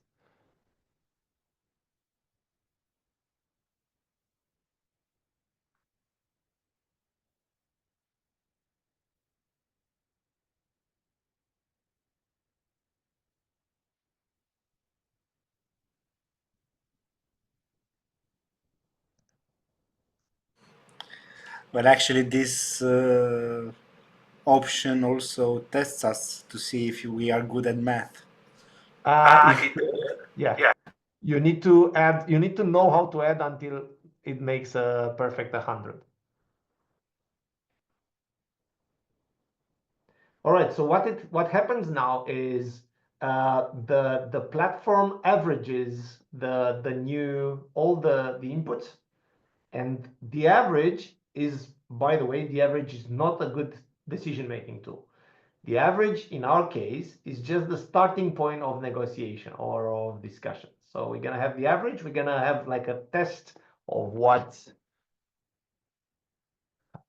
Let's say the average ones, the average person here once, and then we're gonna discuss. So see how it modifies itself, the pizza pie, while we're talking. Okay, so most people think it's feasibility. No, it's effectiveness. Sorry. Well, less people know. No, sorry, it's still number one with 39%. I'm giving you 5, 4, 3, 2, 1, and continue. All right. So what we're gonna do is score each option on each criterion. Can you please all do this? It's gonna take like 3-4 minutes. Please hurry because it's late for everybody's sake. But you know, put your mind to it.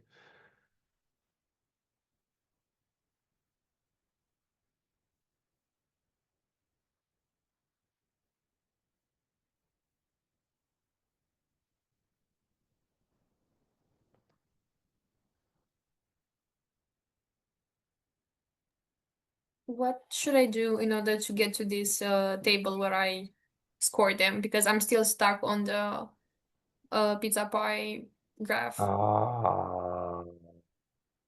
Should I just press continue somewhere? I don't think I see a Hold on. Can you please share your screen? Okay. Just Sorry. be prepared. I have lots of tabs open.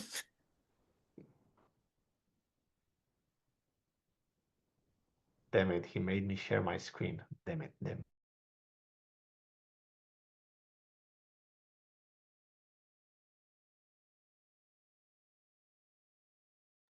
Do you see my screen? Yes. Can you refresh the page, please? It may be that you. And I've tried the control. Everybody else sees the table? I'm sorry? Everybody else sees the table, or is just you that are stuck here? I can see it. You can see it. Okay, I'm sorry. It may be that. Okay, we'll remember. Thank you so much. I will remember Sorry. it here. Can you? I open my table for your grading. By the way, my table also has a bug with a column thing, but it's gonna remember. So let me share my screen again. So go ahead, Ekaterina. Feasibility. Academic programs that teach young people to think critically. Oh gosh, you took me on the spot. You put me on the spot. All right. But you know how it works, so can take 2 minutes of mind break. Okay. One quick question for clarification. The score for costs, just so we're clear, a high score for costs means that costs are It should good have and been that somewhere they're big. low, right? Yeah, the lower the cost, the higher the grade.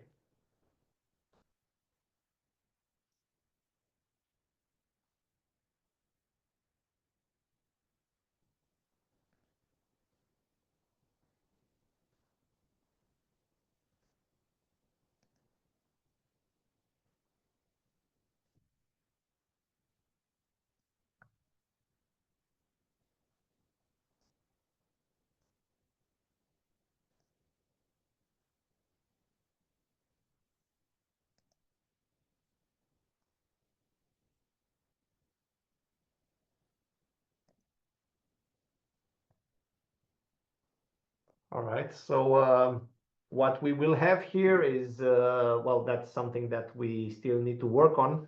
We don't allow for commas here. So that's like a rotongate, and it's, I don't know, calculated up to an integer. I don't know how do you say it? You approximate to Approximate to the next integer. Okay. Okay. So when everybody scored, we're gonna have a view of what you think of this.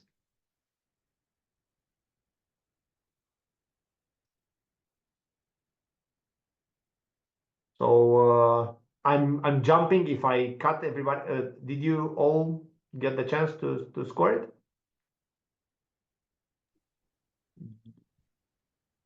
Yes, no? Yes. All right. So then we're gonna align on one or two solutions. So having the team averages as starting point, discuss and align on scores for each criterion. We did that. Continue. Guided but not directed by the scores, discuss and choose together the best option or two synergic options. Now, you don't need to pick the highest score. The highest score is support educational networks that support critical thinking, which is a good one. Are we all in agreement on this? Can we do something else? For instance, the next one, teach people how the algorithm work and how are some trustworthy sources of info. Yeah.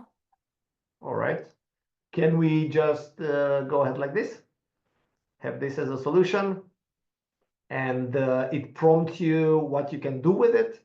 You can use this tool to decide as a team, to explain, to negotiate, and to align different interests, basically to fight in a rational way. And now we have a solution which teach people how the algorithm works and how are some trustworthy sources of info, and support educational networks that support critical thinking. Nice.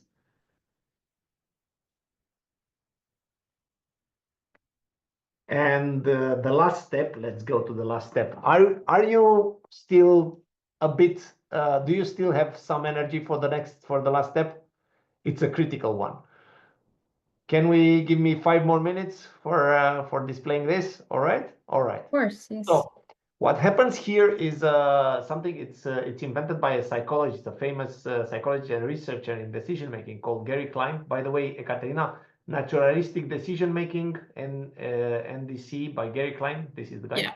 Yeah. We spoke to him, which is brilliant. The thing is like this: you have a solution, which is a composed solution here, which addresses an objective. Yeah. And what you do here is the following thing. You imagine that we implemented it, and in a year's time, we realized, or in 5 years' time, we realized it failed. It failed completely. Why did it fail? And what's the assumption behind each scenario of failure? So this is, again, ideation, again, done in each one on his own or her own screen. So it failed. Our solution failed. How did it fail? And most important, what we need to say is we assume that, I don't know, there's enough something, or that people will behave like this, or the resources, or whatever. And now it comes to, I think it was some Florin's question, where are the resources? So this is a crucial step, okay?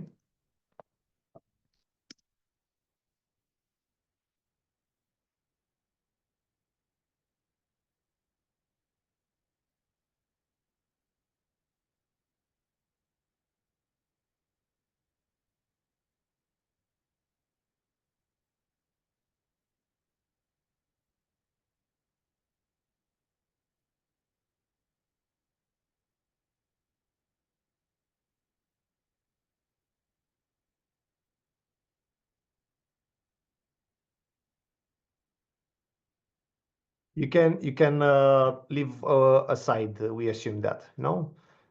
Just say that what we believe to be true in order for our solution to work.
All right.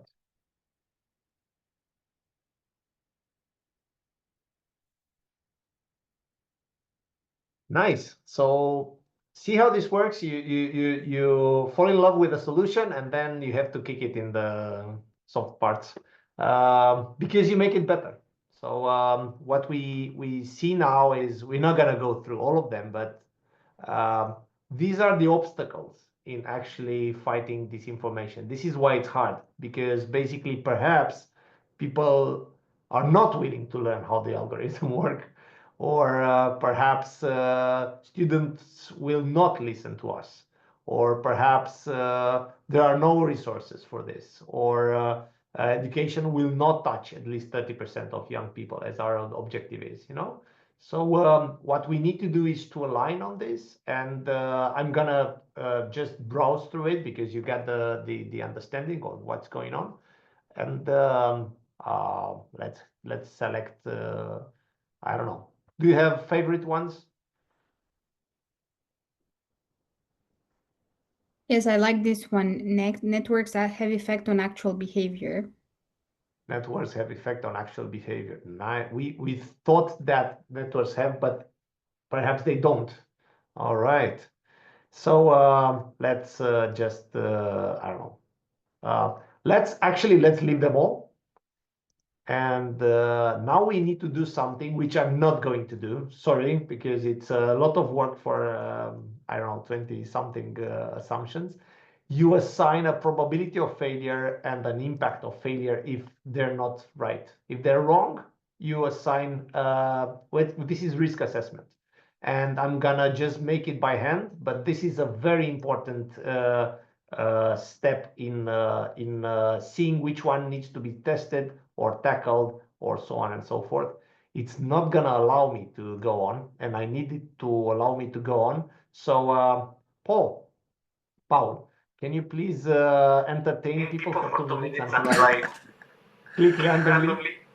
Okay, so as we can all agree, we are starting to finalize the exercise, and I hope it was very interesting for all of you. For me, it was for sure, and indeed, at least we unfortunately, maybe or happily, we have chosen quite a very difficult task, this disinformation campaign, disinformation phenomena. But if you have any other questions to ask us, please do. We are here to answer. Yeah. So That's think of those. actually good, very good idea, Paul. Thank you so much. So please think. I'm. Can you mute your? Thank you. I'm done with clicking randomly. So what it does, it separates them into high risk, medium risk, and low risk. I did not actually see what I was doing, but this is a very important step in realizing which ones are the ones you should think about. Okay. And if it's a business or a very narrow decision in which you really will have an effect, this is a crucial step. Continue, then you will need to test this one, and this one, and continue. And can we make it better? Yes, we can make it better. Make it better. Okay, just randomly. You can now, after you saw all the assumptions that are critical, you can increase the quality of your decision. For instance, with the resources that we have, or by having networks come and guide us towards it, or something like so. Adjust the solution in order to accommodate. And we're done, ladies and gentlemen. It was an exercise, and by the way, Paul, you're so right. We tackled something which is interesting. I think the existence of God was more debated throughout the centuries. There's good arguments for and against the existence of God. This is the report. So this shows our thinking. I apologize because it's quite an intense process. That at the end we didn't really consider this in a proper way, but this is our thinking, and you can have this copied and then put in the Zoom, so everybody can you can share it if you want. So I put it in the Zoom chat, and you all have it in your activity desk in SENS. So I'll stop sharing. Thank you all for playing with me. Can I please harvest some opinions? Would you do it again? Would you do it for something? Would you recommend it to somebody? Does it improve your thinking? Do you think you can do it better alone or in a team? So please. I can start with that. So first Yes, of please. all, thank you. I really loved it. I'm a nerd for this kind of stuff. So But Radu, Patricia, I'm sorry to interrupt. I can show you the messages. She texted me at least 3 times saying it. I'm loving it. I'm loving it. And I said, okay, me too, me too. That's genuine. We don't know each other, so I did not pay her to say this. Yeah, but apart from my own personal liking to it, I believe that it's a very great exercise and it's extremely useful. And our fellows at the end of their fellowship, they have to submit a group project. And I think that this tool could be used by them, you know, in better developing their projects that they are going to be presenting at the end of the fellowship. And I myself already see myself using it because I work with big teams and a lot of people, and usually it's extremely hard to reach decisions or to create a strategy. So I could definitely see this sort of exercise being used in my daily work. But yeah, please share with us how it went. Yes, and I think that it's a great educational tool. I mean, yes.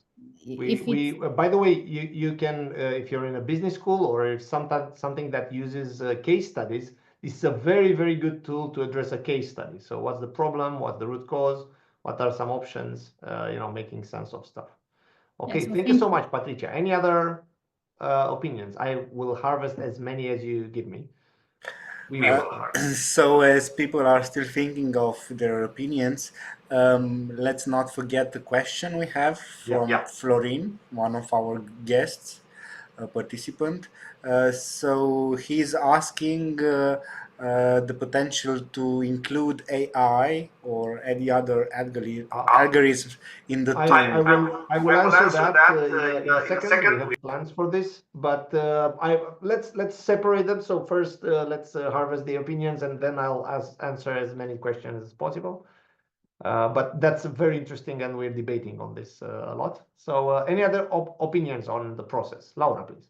Yeah, no, I absolutely loved it. Thank you so much for presenting it. I'm actually teaching my own class this summer, so I already know their final assignment is like decide what the biggest threat to international security is. So like I can already envision how like this can be used at different stages. Like break it down, it's obviously super complex. So I would actually spend like different sessions on like each step and have them work in groups like that. So I think that would work a little bit better because this seemed like a bit overwhelming and people got tired, and especially once like whoever had to like put them all together. I think by the way, first time use very hard. Yeah. Okay. Sorry to interrupt. Did you that was it? All right. Thank you. Good luck with your first class. We were first teaching. You're gonna fall in love with that. What else? Anybody gonna use for instance, the matrix or something for something at home? You know, not business, not academia related. Do you need to make a decision? I have to make a decision on. Oh, sorry, we both started at the same time. Oh, I was gonna say that I'm like looking at law schools to go to, and it might be a good way to discern between what kind of law school or what law school would be the best. Yeah.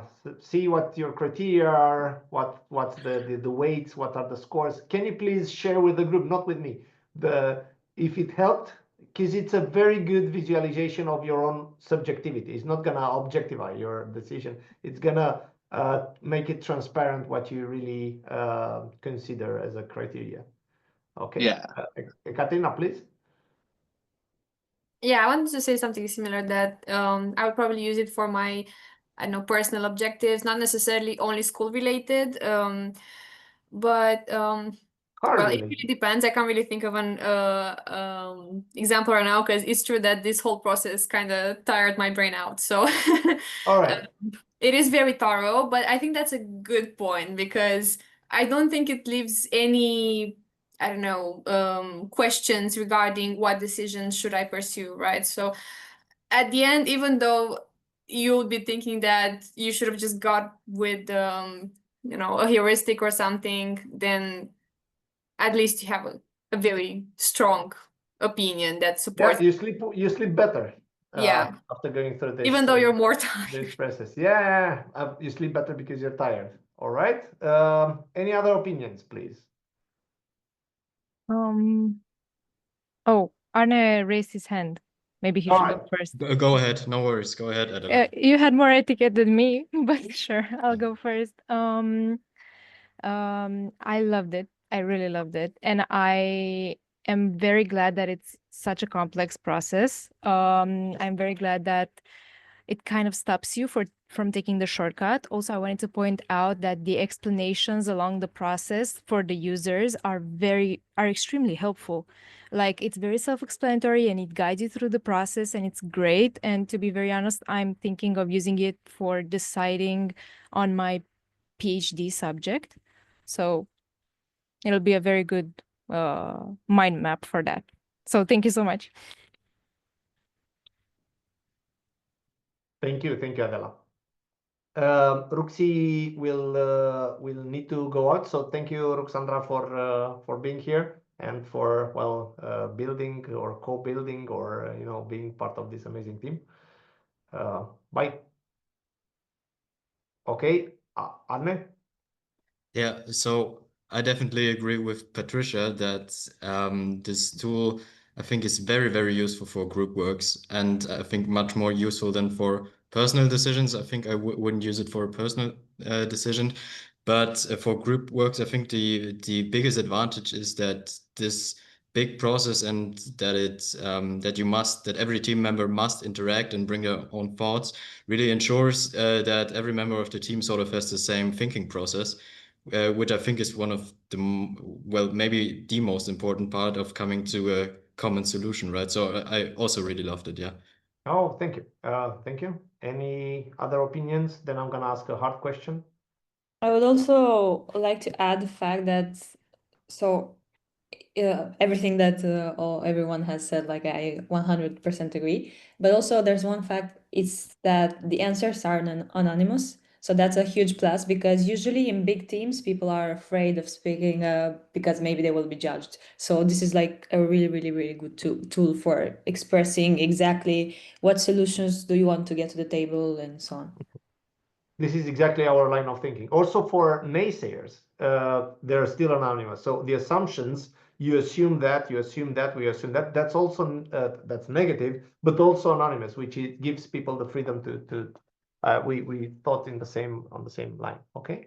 One more. If not, I'm gonna ask you a hard question. Why? Yes, Paul. Oh, I had a quick question about does it necessarily need to all be done in one day, or is this the kind of thing that might be able to be split up? Absolutely not. Because it was a lot to do it all. Let me ask one more question for very, very quick answers. Why wouldn't you use it? So I guarantee you will not use it too frequently, and you will not recommend it. Why is that? So what's the obstacle? It's a big investment of time, so it can't be for every decision. It's only for the most important decisions. All right. It's cognitively taxing and time consuming. Yeah. All right. So, but for big decisions, why wouldn't you use it for big decisions? Laura, or Laura, sorry.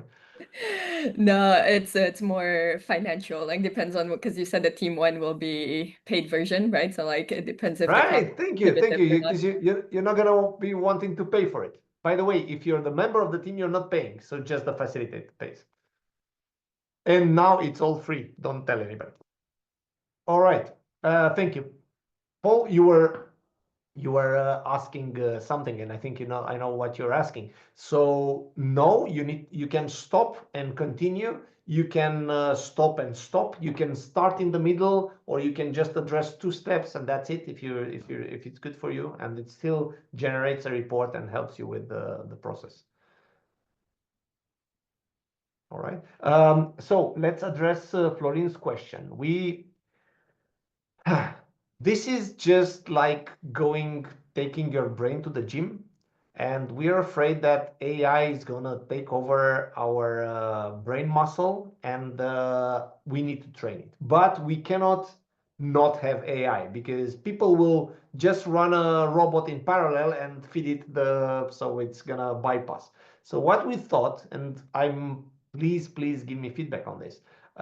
Give us feedback on this. We thought of having an AI as a user, as an anonymous user, for ideas and for pre-mortem. So for those steps where you need to diverge, to think creatively for good ideas or for bad pre-mortem.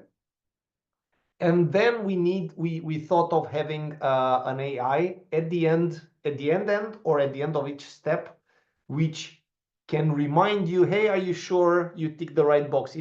Are you sure there's not a solution? Are you sure that it seems to me like that's a solution? Can I help you rephrase this without being a solution? Something like this.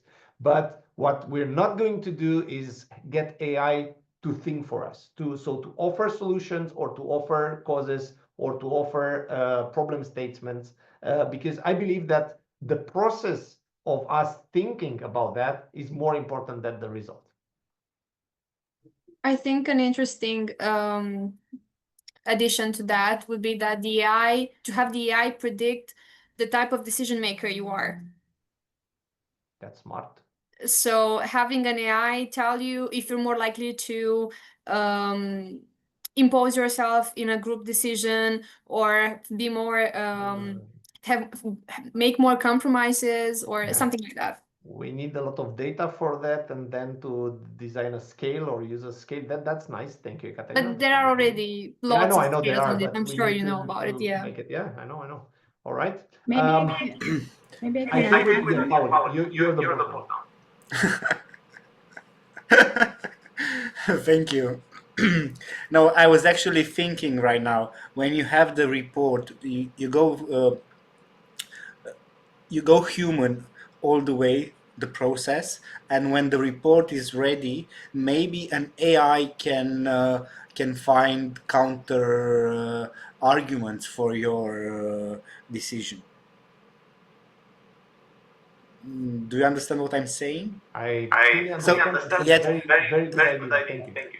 You just put it at the end, so it doesn't interfere in your process of thinking, of decision making. But when you go to the end, just ask AI, what did I do wrong, or what did I miss, or whatsoever.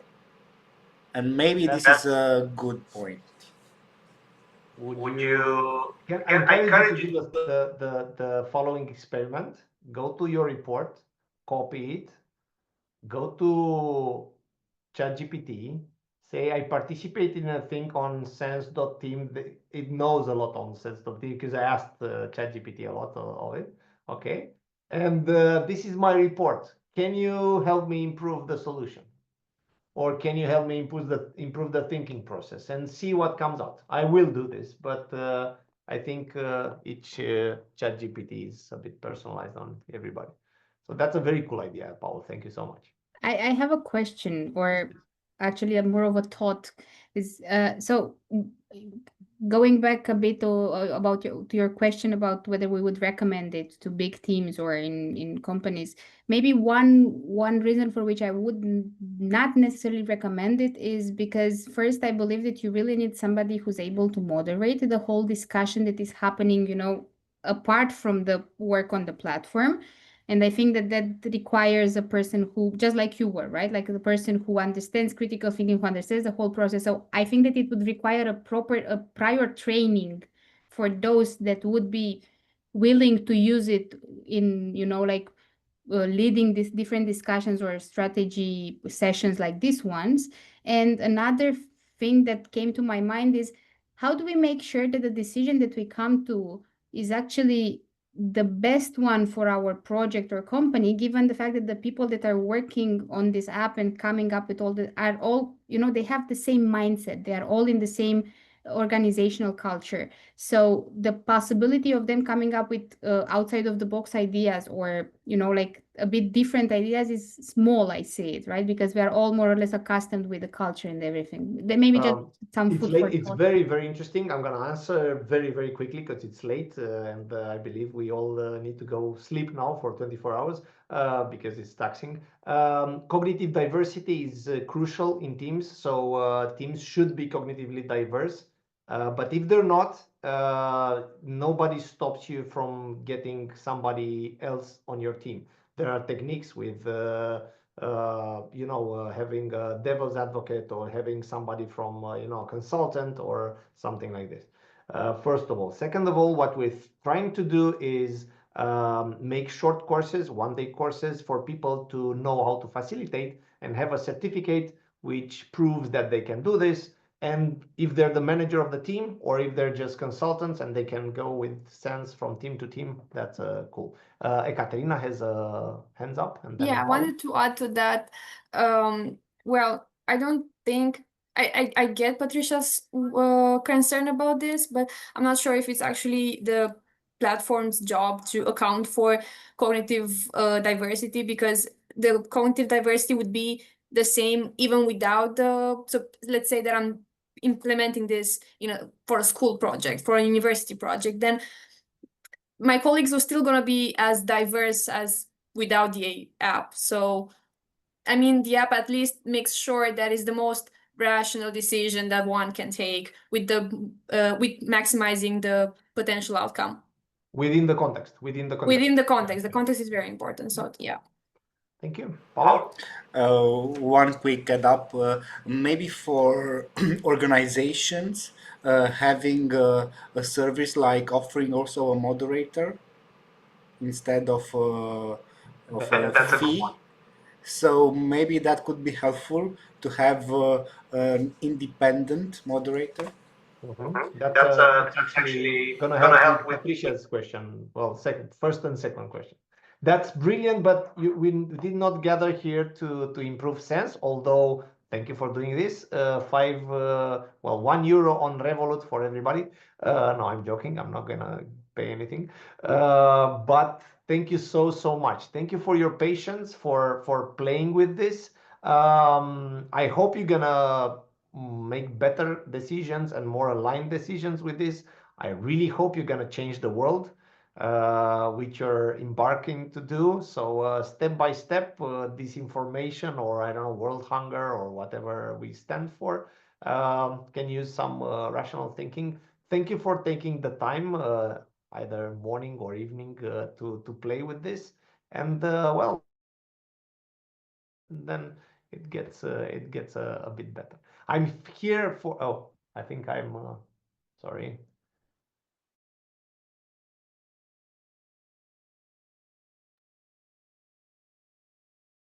He froze. Right?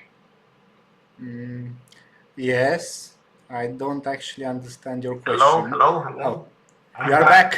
Sorry, my internet was also a bit tired. What I was saying is save the world with the rational thinking, basically, and thank you. Okay, so Patricia, please ask your question and conclude the webinar. My question is a very simple one.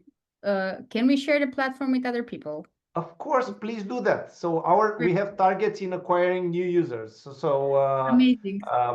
Word of mouth, I think, is the best one. If you really think somebody might be any kind of stakeholders, whether the manager or the grandma or a business business school lecturer, please share it. Please share it. Yeah, of course. Thank you. That's going to help us. And it's going to be free of charge for individual use forever. So basically, this is our contribution to, society and countering disinformation. So yeah.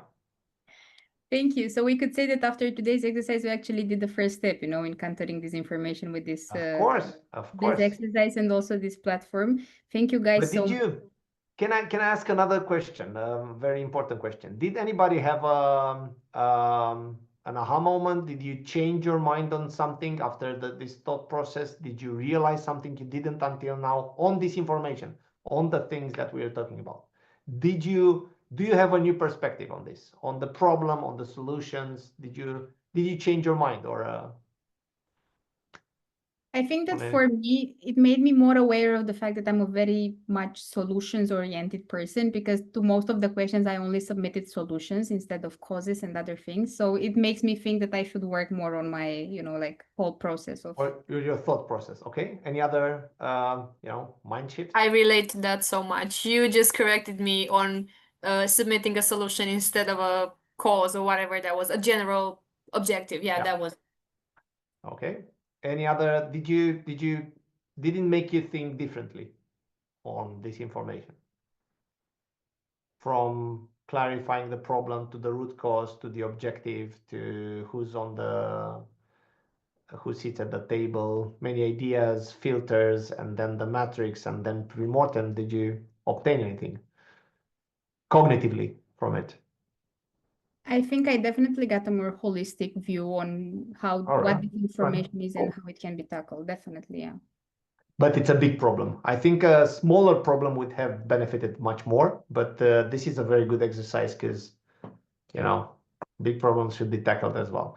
Thank you so much. I'm still here, open for questions, but I believe it's a bit late.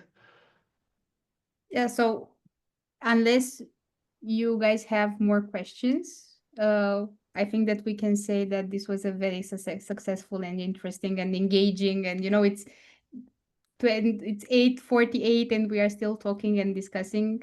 So thank you so much. Thank you so much for your work and for the amazing creation that you've presented us. And for the fellows, I hope that you really enjoyed your last seminar.